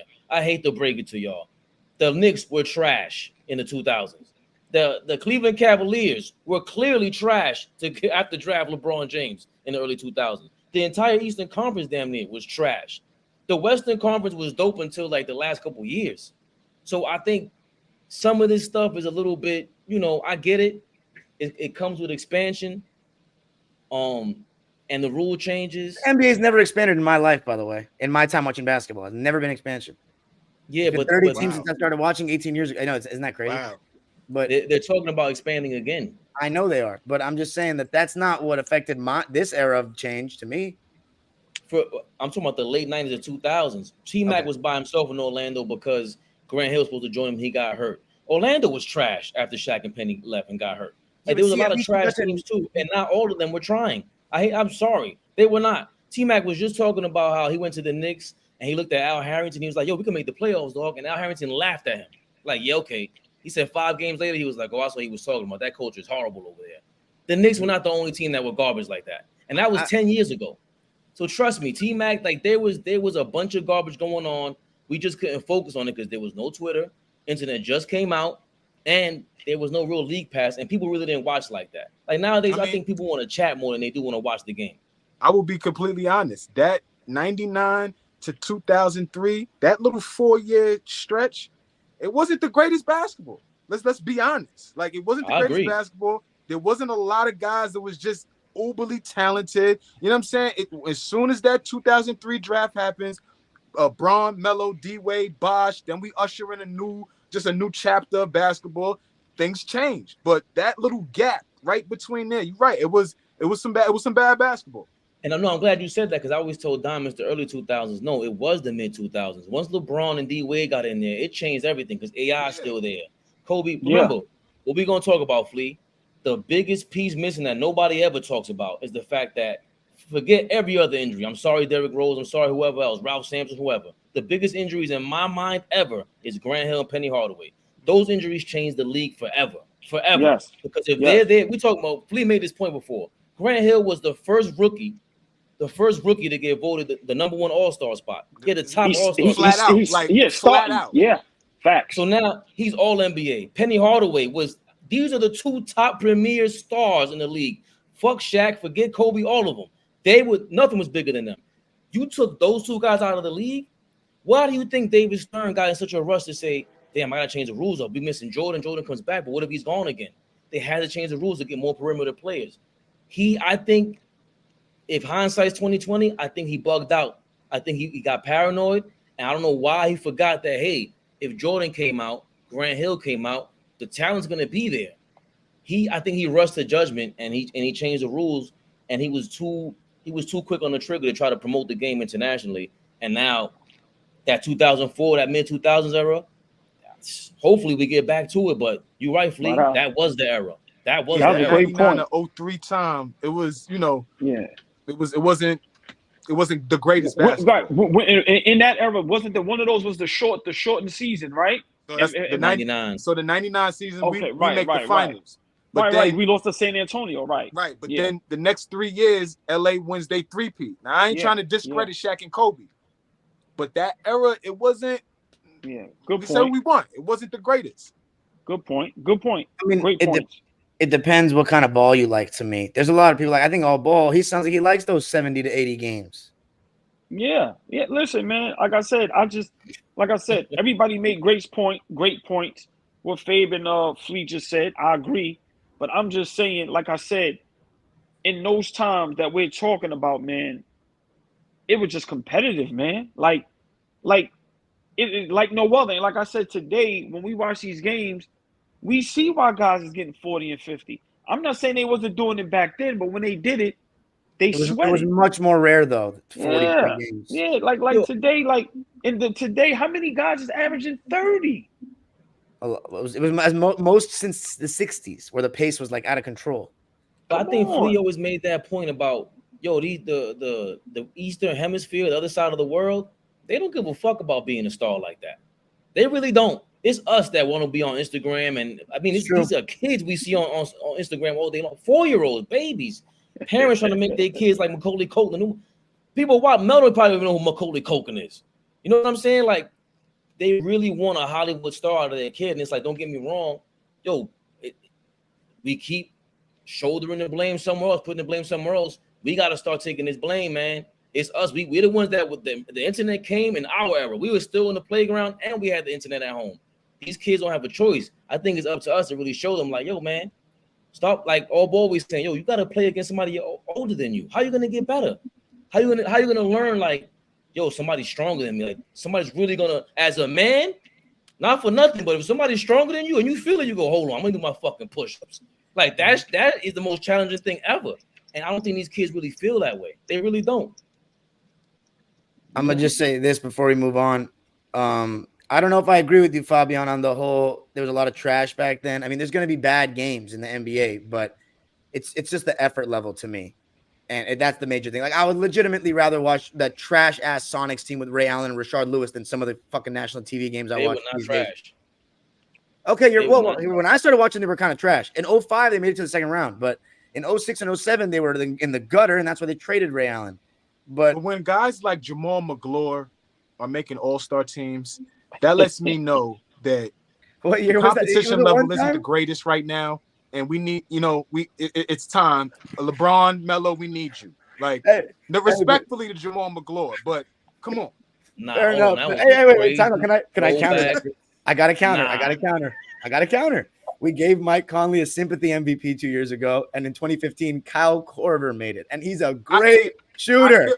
We have those guys. Dime, I feel you. We have those type of guys. But listen, man, when Anthony Mason makes all-star team as a Miami Heat, like, I'm out. Yeah, that really happened? Yes. Yeah. Wow. Yeah. Yes. Yeah. Yes. Yeah. And respectfully, Anthony Mason, one of the best players, but he was an all-star, their best player. If that's your best player, how good are you? So I don't know. But was there hold on. So was there a guy last year like that? I don't think so. Well, okay, let me ask you guys a question. I know in the moment it didn't feel like it, but in 10 years' time, are we going to be looking back at Fred VanVleet and saying, remember that 1 year he was an all-star? He was a good player, but that's funny he was an all-star. You think we're going to be saying that? We could.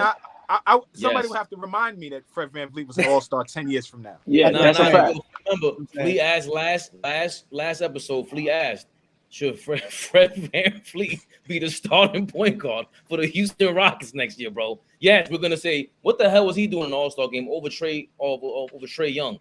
Nah, over Jalen Brunson? Whoa. Oh, wait, timeout. It wasn't No. Fred Season. made it a couple years ago. It was 2022. Yeah. Oh, I thought you meant last year. I'm sorry. Didn't Trey Young get snubbed? This year, yeah. He did. This year, yeah. Not last year either. Yo, I feel crazy, man. Yo, shout out to Jamal McGlure. Shout out to Anthony Mason, man. I'm sorry. Yo, Flea doing that double talk. Yo, Flea, stop listening, man. It is what it is. It is what it is. I can't believe Jamal McGlure actually made the All-Star team. That's actually wild. Because I didn't know a good Jamal McGlure. I only knew the average, like very average All-Star player. Wow. So then before we shots everywhere. What are you saying, Fabian? Go ahead. I was going to say, before we go to the final topic of Melo and Kevin Durant scoring, I just wanted to ask you guys, just out of curiosity, like, what's your favorite decade of basketball? Favorite, just your guys' personal favorite. For me, I could just go real quick. The 90s, man. It's not even close for me. The 90s. Fabian? 90s. Yeah, 90s. I don't think there's a decade. I think if it's when I look back, the late 80s, mid to late 80s, early 90s is crazy. The 93 playoffs is insane.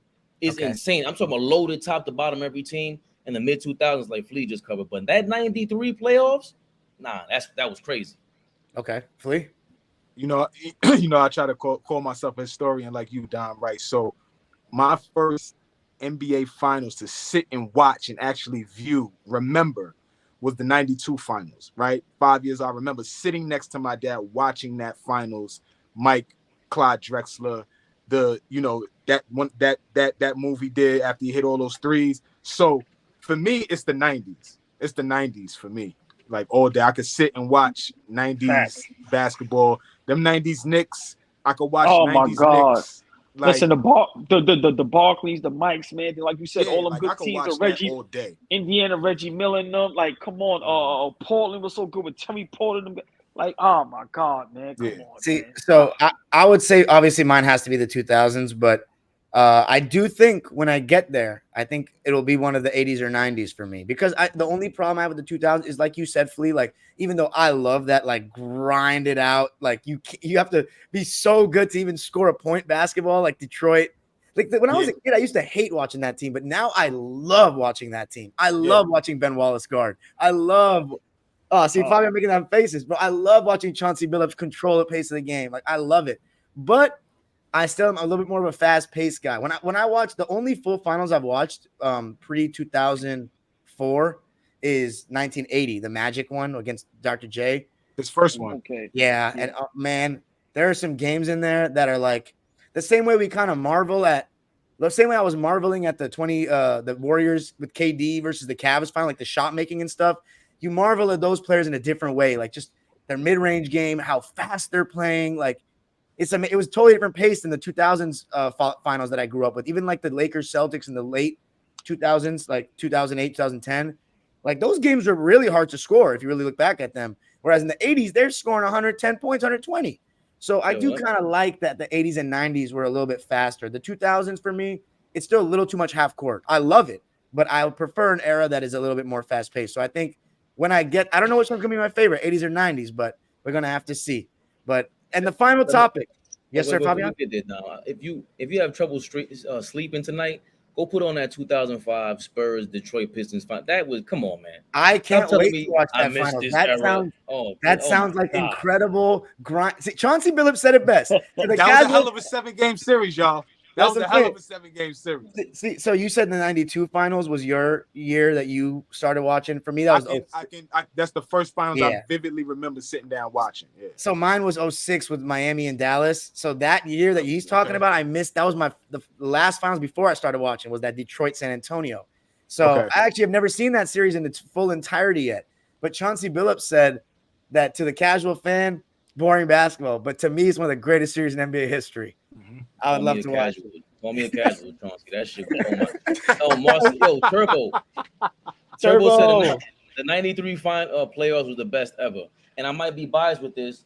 Yo, that 93 Knicks team, just looking back on it with X-Man on there, that is tough, man. Tough. And all ball, maybe Flea. Maybe y'all rewatched it. I rewatched the 94 finals again with Patrick Ewing and Hakeem Olajuwon. I don't know what y'all are talking about with this Patrick Ewing shit, man. He could play in this era. I don't know what y'all are talking about. Your man's. Yeah, we're not there. A couple of these people, Mel in the comments, these people don't know what they're talking about, man. Yeah, Patrick Ewing could absolutely play in this era. Let me tell you something before we just go to the last topic. This is when it was battles, man. Flea, you hear what I'm saying? Yeah. Forget guys competing. Yo, they was battling. That's what made me fall in love with it.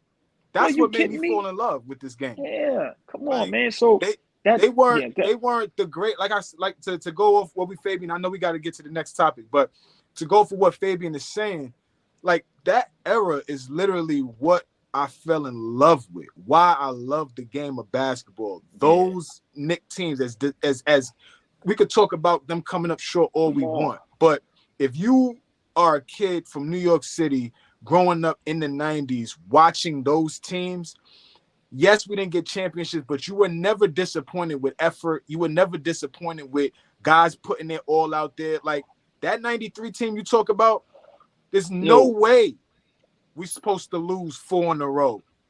We're up 2-0 in the Eastern Conference Finals against a Michael Jordan-led Bulls team. There's no way we're supposed to lose 4 in a row, but we did. So I don't know how good we really are, but what I'm saying is that era is absolutely when, that grabbed me and I fell in love with the game, man. That's an insane era.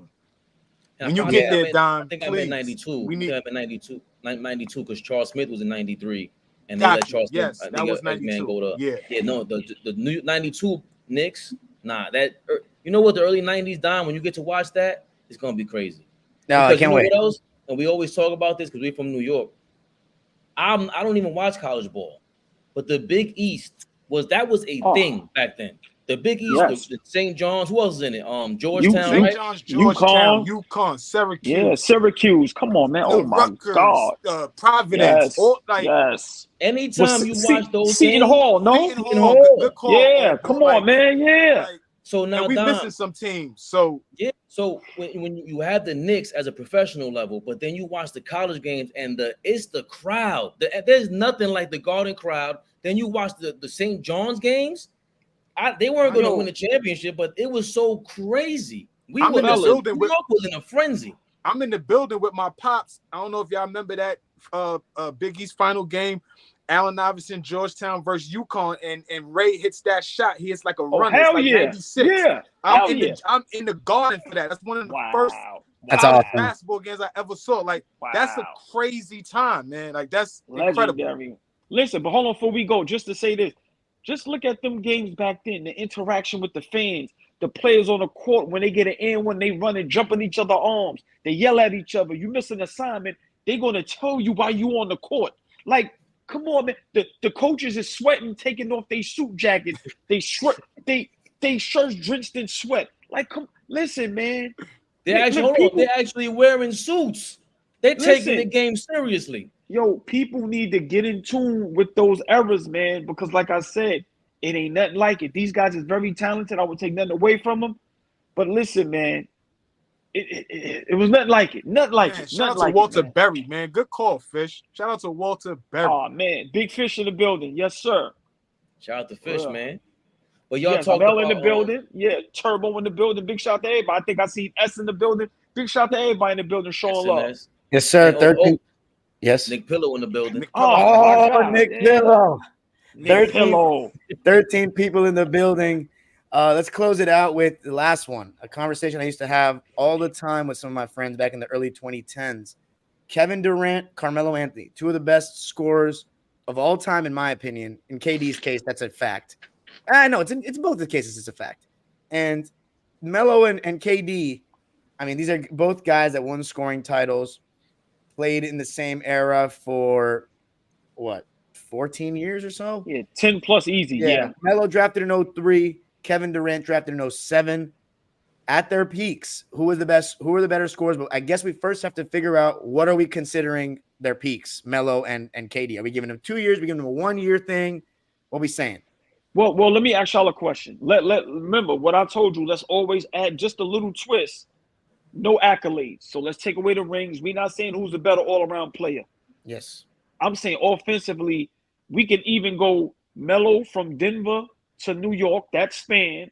And, of course, we can count OKC and Golden State. Who was better at their peak? Okay, so we're taking away like the rookie years, right? Like the first couple of years? I mean, we don't have to, because I'm being honest, Kevin Durant was tough out the gate. Like, we seen the flashes immediately in Seattle before, OKC. So that's why I say we can even just go from Melo being out there in Denver all the way up to, his duration with New York, and we can do KD, start from Seattle, OKC, stopping at Golden State. I think that's enough sample size. And those guys was legendary, which they still are in those years. And I'll just start real quick. When I first posed the question, I automatically said KD is not even close.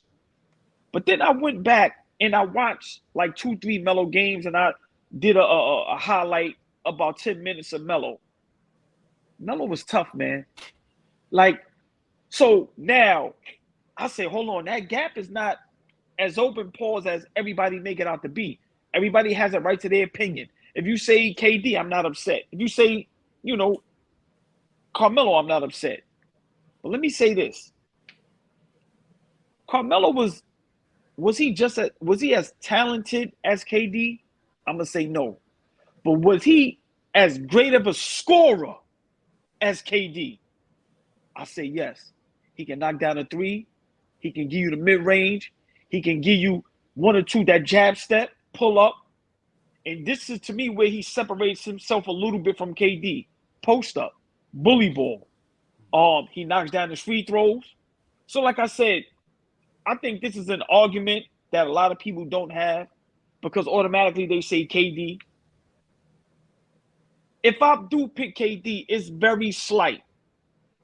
But I think Melo is up there with him, man. I really do. I think Melo is up there with him as offensively one of the best to ever do it. And I give a lot of criticism to Melo. But the last couple of days when I watched and I looked, Melo was tough, man. And I think he was just as good as KD offensively. Because the things people say KD can do that Melo can't do is vice versa. Melo could do some things KD can't do. So KD may be better at the three. He may be better at the bag as far as with the handle. But then now we got Melo with the mid-range, that jab step, and also going down on the block. So to me, it's what you like. But I might slightly take Melo. And I'm gonna tell y'all one thing, y'all can go. Because them Golden State years, look what KD had to where you couldn't double team him because he had two of the best shooters in the world.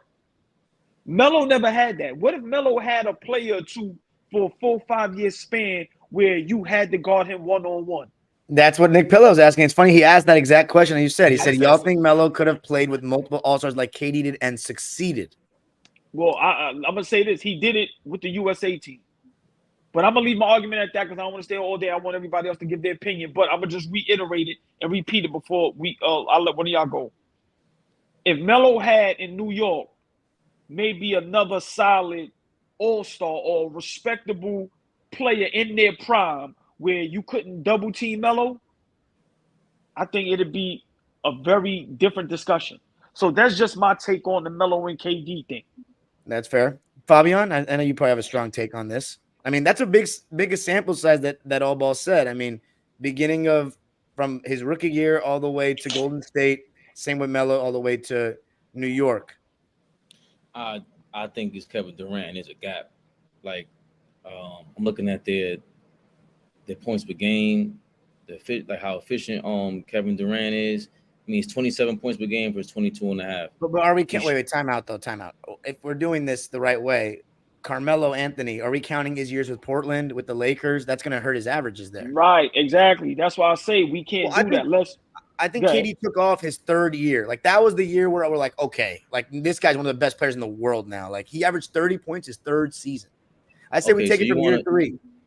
No, from Denver until when? Okay. Until what? New York is until the last year in New York. Okay, 2017. Yes. That's 14 years is a big sample size. All right, but he's 32 his last year in New York City. So you want to do it up until then? We should probably narrow it down, AllBall. I think that prime. I don't think his last seasons in New York he was at all a prime Melo. But 2014 was his last one. That was that's fair. But to me, at 32 years old, Kevin Durant's still averaging 27 a game. He's still shooting 53% from the field. He's shooting 45% from 3. No, but now you're making it a longevity. But now you're making it a longevity conversation. Right? No, actually, I'm making it a conversation about talent. Like, Kevin Durant's talent is a different level than Carmelo Anthony, and I think every year Kevin Durant got better. I don't think Carmelo got better. I don't think Carmelo Anthony got better every year. I think he was a similar type of player from when he got in the league. Matter of fact, in my opinion, his handle got worse, his footwork got worse by the time he got to the Knicks. I didn't see the way everybody was talking about. Like, the fact that Paul Pierce in the same conversation with Melo, and I would take Paul Pierce over Melo. I'm not taking Paul Pierce over Kevin Durant. But we're not talking players. We're just talking scores. So I'm trying to. When you ask me that question, I'm trying to get what am I thinking about. When we say, yo, who would you rather have, Kevin Durant or Larry Bird? Okay, I'm taking Kevin Durant, but who would you rather have, Carmelo or Larry Bird? That's not close. That's all talent-wise and mentality. Kevin Durant to me he's scoring better than Carmelo Anthony, in my opinion. He can pull the trigger faster. What we don't talk about is once you have a turnover, it's over. In transition, that's not close. Kevin Durant is getting that ball down court, flushing it on you. Do not get in his way. And if you're in his way, he might crack you. He might splice you up and get past you. He has a handle at 7 feet tall. LeBron is the famous shot that he hit in the finals when he's coming down court full speed and LeBron backed up, and he hit the trigger on him. Carmelo can't do that. I don't know, like that. This conversation to me, I like Carmelo Anthony, and what happens a lot is all my homeboys, they're all Jay-Z fans. I love Jay-Z, don't get me wrong. But once we start getting to certain particulars, y'all think I'm a hater. I don't hate Carmelo. I'm real about it. Kevin Durant, talent-wise, he got a better handle. His mid-range game, to me, I think he does more. I think he's faster. I think he reads the defense way better, in my opinion. Maybe Melo kicks out the double team better. I'm not sure, but I think his game is way slower than Kevin Durant, and I think it's a lot harder for him to score than KD. I don't think that's, especially with scoring. I don't think that's really. I think there's a gap between them. Okay, I mean, I'm going to disagree with the fact that you said Melo didn't get better. I think when he came back from Beijing, he was a different player, like mentally. That's the year before Beijing.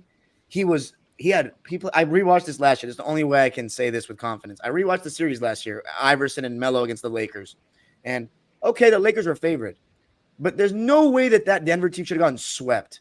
There's no way Melo and Iverson can't get one game. They got blown off the floor. And the reason why mainly is because Melo didn't have one good game. Look at the stats, and they back up the eye test. Radmanovich was guarding him primarily, and they had good help defense, but still, Radmanovich did a much better job on Melo than against Pierce. So I was shocked, like he wasn't bullying, and Barkley was like getting on him so, and rightfully so. But that 09 season, and I didn't really like Melo that much because of LeBron comparisons, the Wade comparisons. But in that 09 season, when we saw in the playoffs, Melo hitting game winners against Dallas, smacking New Orleans, and then he was guarding Kobe and going at him in those first two games. That was a different player after that. I had to respect him at that point. So, I mean, he did get better those 2 years.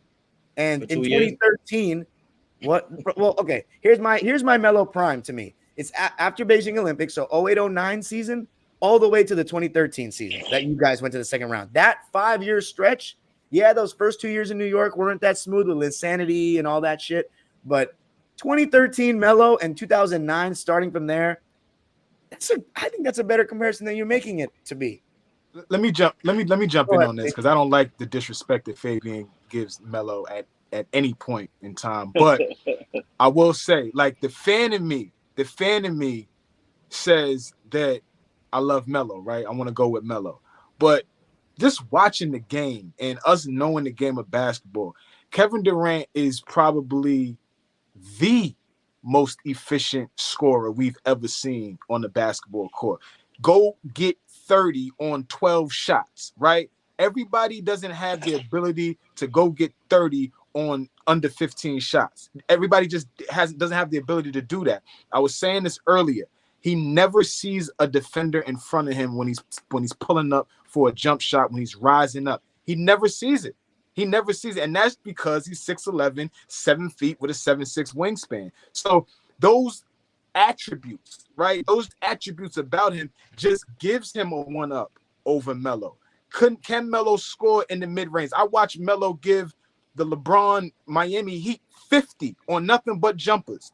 Nothing around the rim, just nothing but mid-range. 50 to that team, right? So I'm not going to discredit Melo, but I absolutely think that Kevin Durant's just scoring ability, just the ability to put the ball in the basket, I think is for me, it's like head and shoulders better than, you know, what Melo was able to do at the peak of his career. Melo's peak is still falls short of what KD's peak is. That's how I look at it. What's KD? Yeah, go ahead, AllBall. Can I ask y'all a question?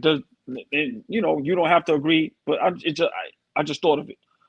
Should this factor in a little bit?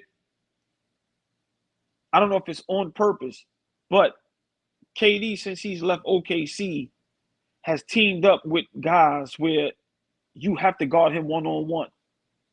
Does that factor in a little bit? I mean, I think if it doesn't, if it doesn't, I'm okay with that. Let's take away Golden State then. I think we should go back to OKC KD versus Melo. But even now with Brooklyn and now with Phoenix, you still was with two other players to where you can't double team KD in Brooklyn and leave open Harden and Kyrie. You can't double team him in Phoenix and leave open Devin Booker and Bradley Beal. Now, I don't fault him for that. That's smart to want to go play somewhere where to make your game flourish and be easier. That's a whole nother conversation, but I'm just saying his efficiency, and as great as he is, does that factor in a little bit, or does it matter at all? Of course it matters. You know, I think it matters, but I don't think that you can fully associate him shooting high percentages and being such an efficient scorer to the fact that he didn't get double. He's seen double teams. He knows how to play through double teams. I think he's seen it before. It's not something that wasn't happening in his career. He was getting doubled in OKC. Right. Russ wasn't a reliable shooter ever in his career. You could never rely on Russ to hit an open shot. So yeah, at times they were doubling off of him, and expecting Russ to score. That game that Russell Westbrook had 40 in the NBA Finals. If you go back and look at that game, Miami was changing up their schemes a little bit on how they were defending Kevin Durant. If y'all remember, that series started, OKC won game 1. They won game 1, and Miami had to take a look like, how do we defend this dude? We have we got to figure this out, right? Yes. Kobe Bryant, God rest his soul, only dude I ever heard say, yo, I figured, like you said, AllBall, if I shade Steph on the left-hand side, he doesn't like somebody on the end. He shot a brick. Kobe Bryant said, yo, that is the one guy that I retired. Agreed. And I could not figure out. I left the game and could not figure out how to stop Kevin Durant. He also said Melo was his toughest guard in the league. Fabian. Paul George said he's never played anyone that's as tough to guard as 2013 Melo. He said he was so physical. That seems to be a theme with a bunch of NBA players, that Melo is the tougher guard out of anybody. Right. He's just a brick. That's gotta matter for something. Paul Pierce just came out and said it the other day. He's like, Pierce is on record saying that too. Yeah, right. I mean, hey, hold on, real quick. I just want to ask Fabian. No, you go, Fabian. If you could, if that's possible, can we bring up how efficient he was? Was he just as efficient in OKC as he was in Golden State and further on? Nah, before even looking at him, there's no way. He's not, but he was still more efficient than Melo. No, I'm not. No, I agree. No, he's more efficient than Melo to himself. But I'm just saying, when we remember, the whole thing with him is how efficient he is, which I agree. His efficiency is crazy. But I'm just saying, in OKC, it wasn't as efficient. Why? Because you could double team him, because, like I said, you can leave Westbrook wide open because he's not a knockdown shooter like that. I'm saying that helps Kevin Durant's case when you team up with Curry and Clay, you team up with Kyrie and Harden, or just Kyrie, and you team up with Booker, CP3, now booking Bradley Beal. I have no problem with that. How many times did he shoot over 50%? That shit's crazy. I'm not gonna lie. This shit is insane. That shit's crazy. Yeah, I think KD's the better scorer, but I thought it was a little closer than Fabian was making it out to be. I also think, though, Fish, not gonna lie, this is not a bad point what he made to combat me. He said Melo mental was different after the Olympics, but his bag was the same. Honestly, that could be true. I'm big on the mental game, though, as everyone knows. But I will say this. In 2013, the 2013 version of Melo that was the best Knicks player and one of the best in the world, to me, he had to have improved skill-wise from like 2008 when he was getting Radmanovich. Please put Radmanovich on him in 2013, please. What happened was, I don't know if y'all remember, but when Melo came to the Knicks, he was still approaching it like he was in Denver, holding the ball, massaging that shit, pause, like, you know what I'm saying, pounding the rock, all that type of shit, right? He wasn't getting it and going. In 2013, he made some of the quickest decisions with the basketball. That put him in a lot of better positions to score easier and to make plays for everybody else. He wasn't getting the ball, holding it, waiting until 7 seconds left into the shot clock, and now trying to find somebody or trying to put up a shot over a defender. He was getting a rock, making a move in 2 or 3 seconds, whether that's passing it or whether that's getting to a bucket. That's what the big difference was in that 2013 season. He led the league in scoring that year, right? Yes. I think so. Hold on, real quick. That stat you put up, how many years he shot over 50%? Yeah, this is crazy. I was looking at this shit. I'm like, Kevin Durant shot 50% like he's shot 50% ever since 2012, 2013. So 1, 2, 3, 4, 10 years. 5, 6, 10 years because he didn't play in 2020. And then how many 50, 40, 90s? 1, right. 2. But before we get there, that started in Golden State on, like he's always shot 50% or more. So I think that's AllBall's point. Like, look, y'all. No, AllBall has validity to that efficiency upgrade thing. 100%. But hold on, I'm not gonna never sniff at. Listen, KD. God damn, bro. Look, I'm never gonna sniff at 10 years shooting over 50%. That's insane. Yeah, and he's not like he's taking the easiest shots in the world either. Right. That's insane. That jumps out the page. Did you write too? That jumps off the screen. Yeah, 50%. Like you and Fabian, I gotta commend y'all. That's the gap y'all talking about. Mhm. I get it. God, The actual putting the damn. ball in the basket. Yeah. And I just think with and again also in transition, the fact that he could put the ball on the floor or just pull up. Melo's not doing it like that. He can pull up, don't get me wrong, but not like that. Yeah, that's And true. then he's getting past you. Like when he was in Oklahoma City, when he would cross you up in transition and go to the basket, that was crazy to see. That's when I saw that. I was like, nah, I ain't never seen this before. I've never seen this before. Go, Dom, can I ask y'all a question, please? I want all your opinions on this.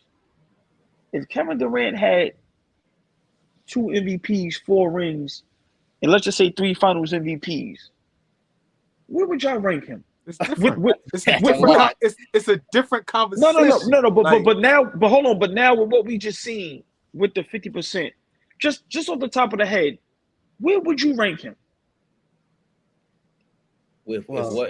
Say it again. If they had 3 MVPs? No. Well, listen what I just said. If he had 2 regular season MVPs, he already got 1. 4 titles.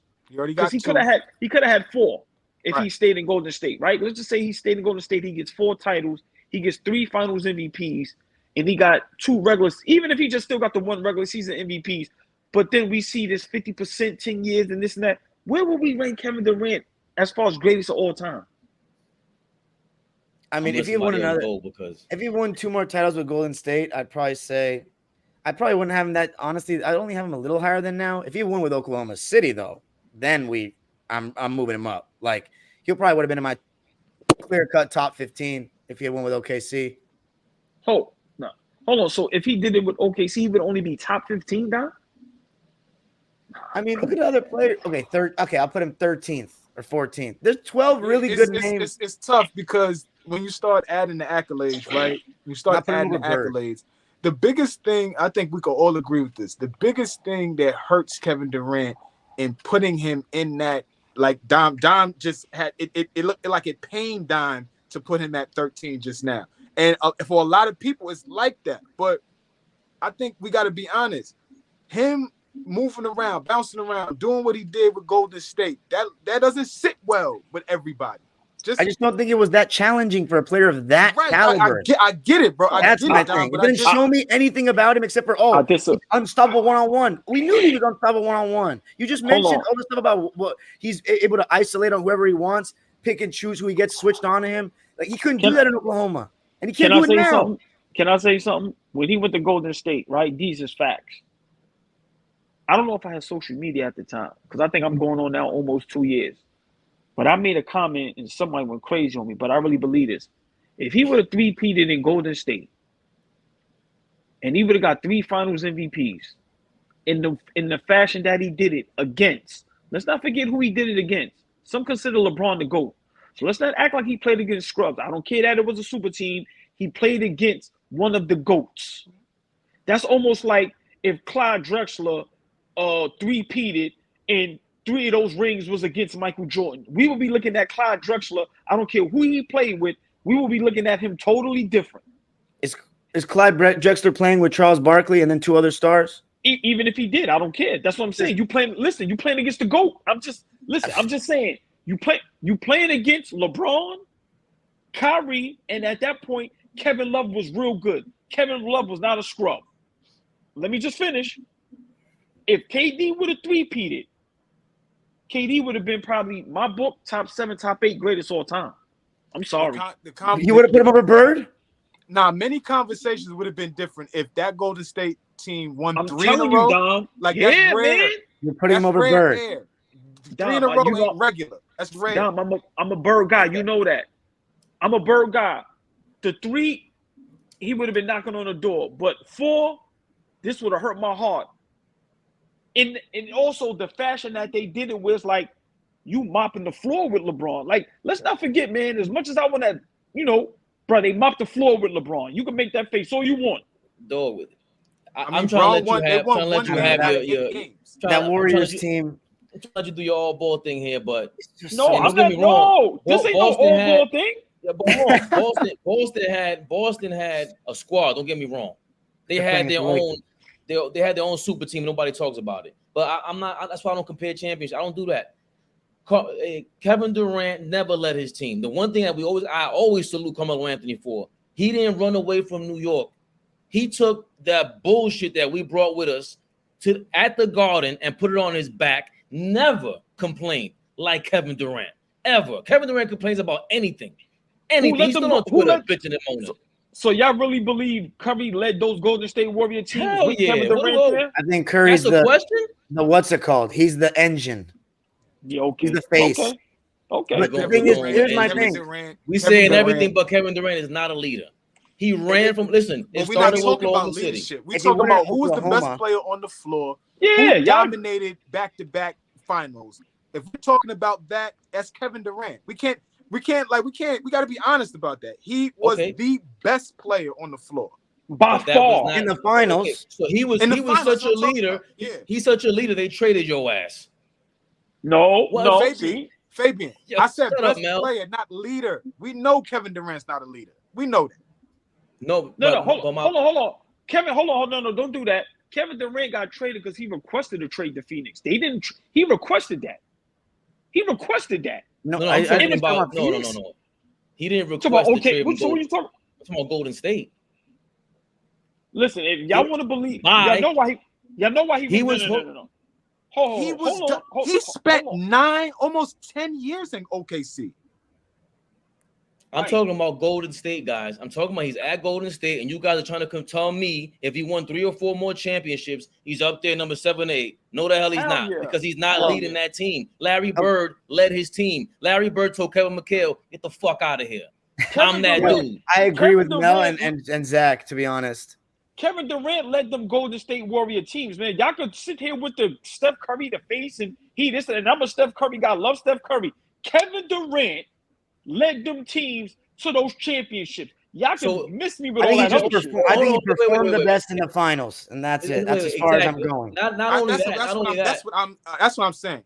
It was a great performance. He was the best player. I don't think think it's the debate. But I think that also is dependent on we could talk about all the reasons why, but at the end of the day, he was the best player.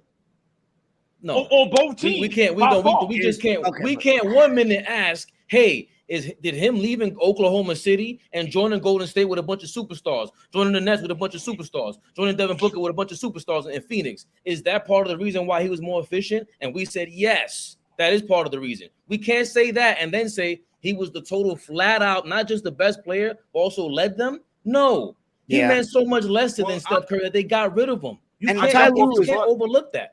I jump off the bus when we start talking about leadership. Yeah, I'm not going to talk about Kevin Durant and leadership at all in the same sentence. But in terms of basketball, on the court, being able to be who the top dog is to get me over that hump, I will be, we can have a conversation all day. Those Golden State teams not beating Braun and them without Kevin Durant. They're not doing think so. That's not doing it. They were one. Okay, but I'm not going to argue that. I'm not going to argue that. I'm not arguing that, but to say what you're saying, that Kevin Durant's the flat out, all of that is happening because of Steph Curry. But I'm not arguing Klay Thompson. Don't forget about the spacing that he brings. No, it's Steph Curry. The reasons we could talk about. The reasons on why Kevin Durant was successful in Golden State is a whole nother conversation. But the fact remains, he was great there. He was the best player in those finals. We agree. That's true. But I don't think it was a situation. What Fabian, I think, is trying to get at is, I don't think it's a situation that, like, the reason we're arguing about it, people are going to argue this conversation for 20 to 30 years of who was the best player on those Warriors teams between Curry and KD, because they were literally like the second and third best players in the NBA when they joined up, because like it was LeBron, Steph, and Kevin. Like, that was it. And so to have them together, go ahead.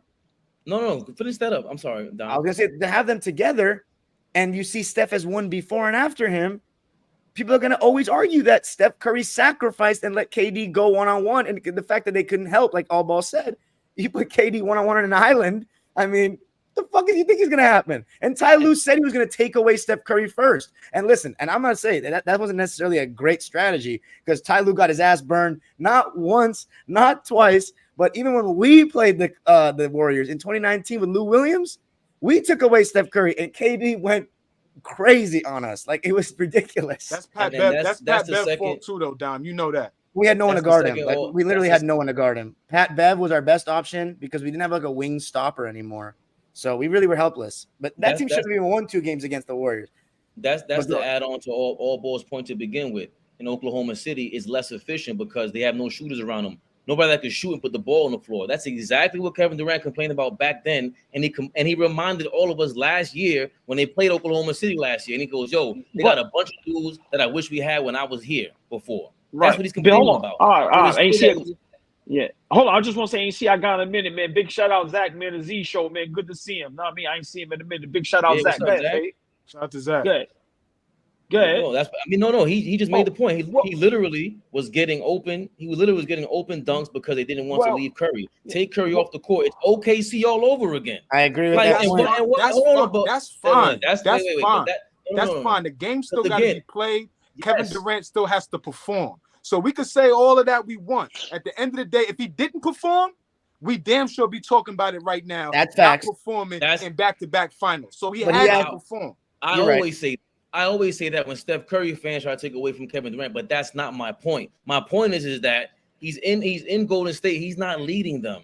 They didn't win because of him. So going back to the point, if I'm talking about the leader of the team. When you said, yo, if he wins 3 or 4 more championships, but if you're not the leader of the team when winning 3 or 4 more championships, no, it's not going to change my mind on who Kevin Durant is. I'm still going to think you needed to run the Golden State and you need somebody else to be in charge of the team. We can't revolve a team around you because mentally you ain't got it like that. Steph is that dude. I always think it's a match made in heaven between where that Golden State dynasty was at the moment and where Kevin Durant was in his career. That was the perfect marriage for them to do what they needed to do to, solidify everybody's legacy, solidify the dynasty, all that type of shit. Because I'm telling you right now, they lose in 2016. He gets murdered. What? Forget about okay, Cleveland came back from 3-1 down. Braun was talking about how Golden State was mentally. Forget physically. He was talking about, yo, we got them fucked up mentally. Imagine talking about this dynasty that we're looking at right now, and Braun is talking about how fucked up they are mentally. So that's what I'm saying. Adding Kevin Durant is really just a match made in heaven. We could talk about what happened, but they needed that just as much as he needed them.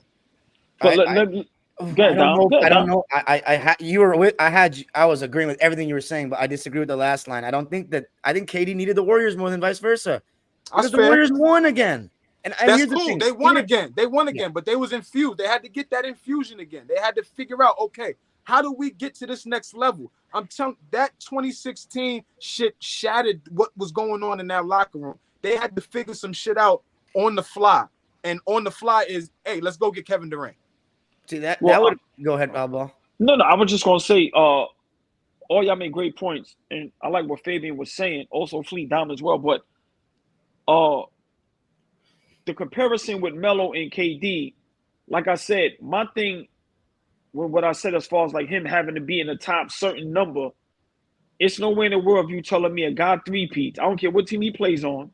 If he three-peats, if he gets all 3 finals MVPs, he already has an MVP. And for his career, 10 years plus, he's shooting over 50%. He's not considered to be in the top 10. That's mind-boggling. I'm sorry. That's mind-boggling. And hold on. As much as and he's going against, as some consider, the GOAT. He not going up against no scrubs. He ain't going up against a team that made it because of injury. No, he's going up against the GOAT and one of the, some people say, the greatest talent that they ever seen with a basketball, which is Kyrie Irving. So to me, to go up against that and to mop them, nah, bro, I'm sorry. He got to be higher than no top 12, 13. But that's what I'm saying when people become inconsistent, because you don't give Draymond Green this extra props for winning 4 championships or whatever it is. He's the worst player in the league, and he has the same this 4-ring resume, defensive player of the year, and he's still garbage to you. Man, like, I don't know if they would have won. I'm gonna be honest. I don't even know if they would have won 1 ring without Draymond. Well, right, and Draymond's the leader. He's one of the leaders. So to me, I understand what you. I'm just talking about pure talent and skill. So when y'all use championships, all right, how did they win? That's always my question. Okay, I just actually I'll leave it at this. That Golden State team, if Draymond is not there and KD is there, do they win any rings? I don't know. I feel like they lack toughness. I don't know Their defense is not the same. Draymond is the toughness that they needed. Otherwise, they were just a bunch of shooters. No, right. But I'm just saying, y'all saying y'all don't know, but y'all not saying a flat no or yes. Y'all saying y'all don't know, right? Now let's flip it. Are they winning without Kevin Durant? If they keep, what's your man? If they keep Harrison Barnes there, And Bogut? No, hold. Don't do Bogut's that, gone. Dom. Don't. Yeah, thank you. Don't do that, Dom. Don't try to be slick. If they keep That's Harrison all Barnes, ball. That's two. Two's the slick one. Let him What do do you that mean? shit. you can't catch me with my. Let Come him on, do Dom. that Wait. shit, Dom. Right. If they don't get Kevin Durant, they keep Harrison Barnes there. Now you're running into a healthy Cleveland. With Draymond Green, do Golden State win? Not the way Draymond sounded. Wait. Not the way he You sounded. said Draymond the sounded next. like Wait, we're getting rid of Bogut now? Because Bogut was going to Dallas with Harrison Barnes without Kate. You know what I'm saying? We got to keep Bogut around instead of Zaza. Bogut got traded with Harrison Barnes to Dallas. Yeah. Yo, it was unadulterated raw sex what Kyrie Irving was doing to Steph Curry in the 2016 NBA Finals. Unadulterated raw sex what he was doing to him. Pause all of that. But he was destroying him. Thank you. They Come had on, to man. figure out another way Come to on. win basketball games. Let's stop acting like they did not have to go get another level to go up to compete against that Cleveland team. I disagree. I disagree because Draymond Green got suspended when they were up 3-1. That was massive, though. That's fine, but they had Game 7 at home. They had Game 7 excuses, at home, right? But here's my thing: how close was that Game 7, though?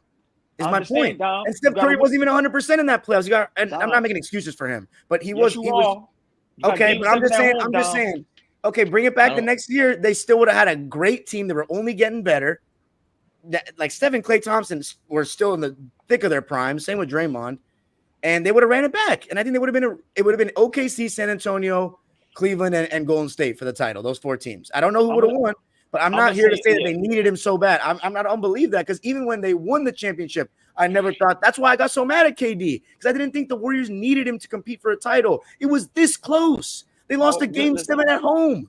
Their leader said that they needed another level. Draymond out his mouth said they needed another level because that to match what Cleveland was coming with, they didn't have it. You're not gonna like what I'm gonna. You're not going to like what I'm going to say to that. I'm going to say that Draymond now is a mouthpiece for clutch, and he's going to prop up LeBron every chance he gets. That's fine. He's not genuine anymore. No, I'm going to take him. He does. First of all, I'm still trying to recover from Flea with his flagrant language. That was crazy. That was insane. But that's how bad it was. No, that was insane. That's how bad it was. Listen, Kyrie was great, but but the game has to be played. We're playing hypotheticals here, and they're still going to compete. Oklahoma, who's going to be Golden State the following year? Is it Houston? Is it the Spurs? No, it would have been either San Antonio, OKC, or Cleveland. It would have only been Clippers weren't doing it. And we have to give Draymond some credit. Like that, he speaks to their confidence. That's who he is for the Golden State Warriors. They just traded Jordan Poole in year 20 for Draymond Green. Like he is there. Like we gotta believe. They needed Kevin Durant. Like they needed that. Oh my God, thank you for coming here. So the whole thing I think they did need each other. I'm not gonna go there. That was a major piece. Imagine if LeBron got Kevin Durant. That's what I'm saying. That's just a different. Right. I'm not gonna say he's better than LeBron. That's silly. Let me say this real quick. Just imagine if Kyrie and Kevin Love don't get hurt in that first finals, it's possible Golden State would have 1 ring right now. Like, let that fathom in. And it hurt me to say this because I'm not a LeBron fan. But that LeBron and Kyrie in them was out of control. And for Golden State to understand that and go, we got to go get somebody. We got to go get firepower. Listen, man, that's why I say that Golden State dynasty is flawed, man. Listen, man, I'm going to leave it at that. I don't want to. Mel always saying I don't got enough smoke for KD. But I don't smoke him too much because I know how much, in my opinion, that Golden State needed him as much as he needed them for his legacy and his career. Apparently, I got a quick question for Flea. Maybe I gotta think on this. Those 2 years in Golden State with Kevin Durant, was he better than that year? Those 2-3 years in Cleveland for LeBron. Ooh, that's a good question. Wow. I don't know, because I think 2018 LeBron is like phenomenal. I think he's like one of the best players we've ever seen. Like that 2018 Bron, what he did regular season, playoffs, get to the final, all of that, 51 in the first in game one, all of that. Like that 2018 Bron is absolutely should have been up there in MVP voting. I don't know where he was. Maybe we need to look at that too, but I don't know. That Bron was different at that time too. So Kevin Durant upped his level of play because, of course, he's competing against him. But Bron, oof. I just used a Jedi trick on you because you just went back on the thing with KD and Golden State, because there's no way he's on the level of LeBron James in the top 7 to 8 play in the history of the NBA for me. Even if he wins the championship he won against the Raptors, LeBron, epic. I ain't seen that before. Yeah, that was insane. That shit was cold. That shit was cold.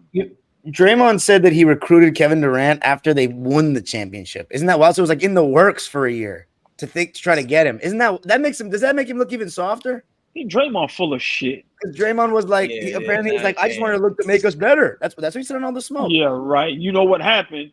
Draymond calls him that championship and said, we got to go fix this. That's what really happened. Because now if you beat LeBron and them when y'all was up 3-1, you don't recruit KD. So stop it, Draymond. Hey, but Draymond did play the best in Game 7. I can't front on that. Yeah, I give him one of the best Game 7s we've seen ever. Right, but don't tell us you recruited KD after you won a chip. Once again, what we do, Stevie Wonder can see that bullshit. Get out of here, man. Come on, man. Please. Oh my God. We closing this out. That was great. Yeah, that was great. That was really good. This is the most fun one yet. Yeah, Big Flea in the building. All ball in the building. Yes, sir. Sportsmen, man. I love it, man. Favorite Four Sportsmen. Yes, man. Listen, everybody want to shout out their handle? I don't care about none of that. I just be happy to be up here with y'all. Go ahead, Dom. You can set it off. All right. You already know what it is. At dimedropperpod on Twitter, Instagram, YouTube channel, Dime Dropper. Please subscribe. All things LA sports, NBA and NBA history. I'm really, really grinding on this history stuff this summer. And obviously every Sunday, the Four Sportsmen. Make sure to tune in, tell people about it, comment all your thoughts on the topics that we were saying on the actual video, not just in the live. It always helps the algorithms and stuff like that. But at Dime Dropper Pod on Twitter, Instagram, and Dime Dropper on YouTube. At All We Live, Flea. I just love being here, y'all. Y'all know what it is. It's Flea. Yes, sir. Hey, AllBallTV, everything. The Twitter, YouTube, Facebook, Instagram. Once again, man, I just love talking basketball, especially with these great brothers. Every Sunday, 8 o'clock. And like Dom said, share, subscribe, get them comments, man. Like I said, let's make it happen. I like what Zach is saying. We have to have a talent list and an all-time list with talent, accomplishment, with intangibles, 2 totally different lists. Me and Zach talked about that before. Talent and skills are 2 different things. And when you combine them and the different levels, 100% agree with that one. At Fabian Perspective, at almost everything, I'm probably at AllBall Fabian on Twitter and maybe Instagram. On Fabian Perspective TV, AllBall TV, that's Dime Dropper, that's Flea, that's AllBall TV, AllBall. Hey man, Four Sportsmen. Every Sunday, 8 p.m. Put your fours up. Like the horse and all that, man. Have a good night, my brothers. Yes.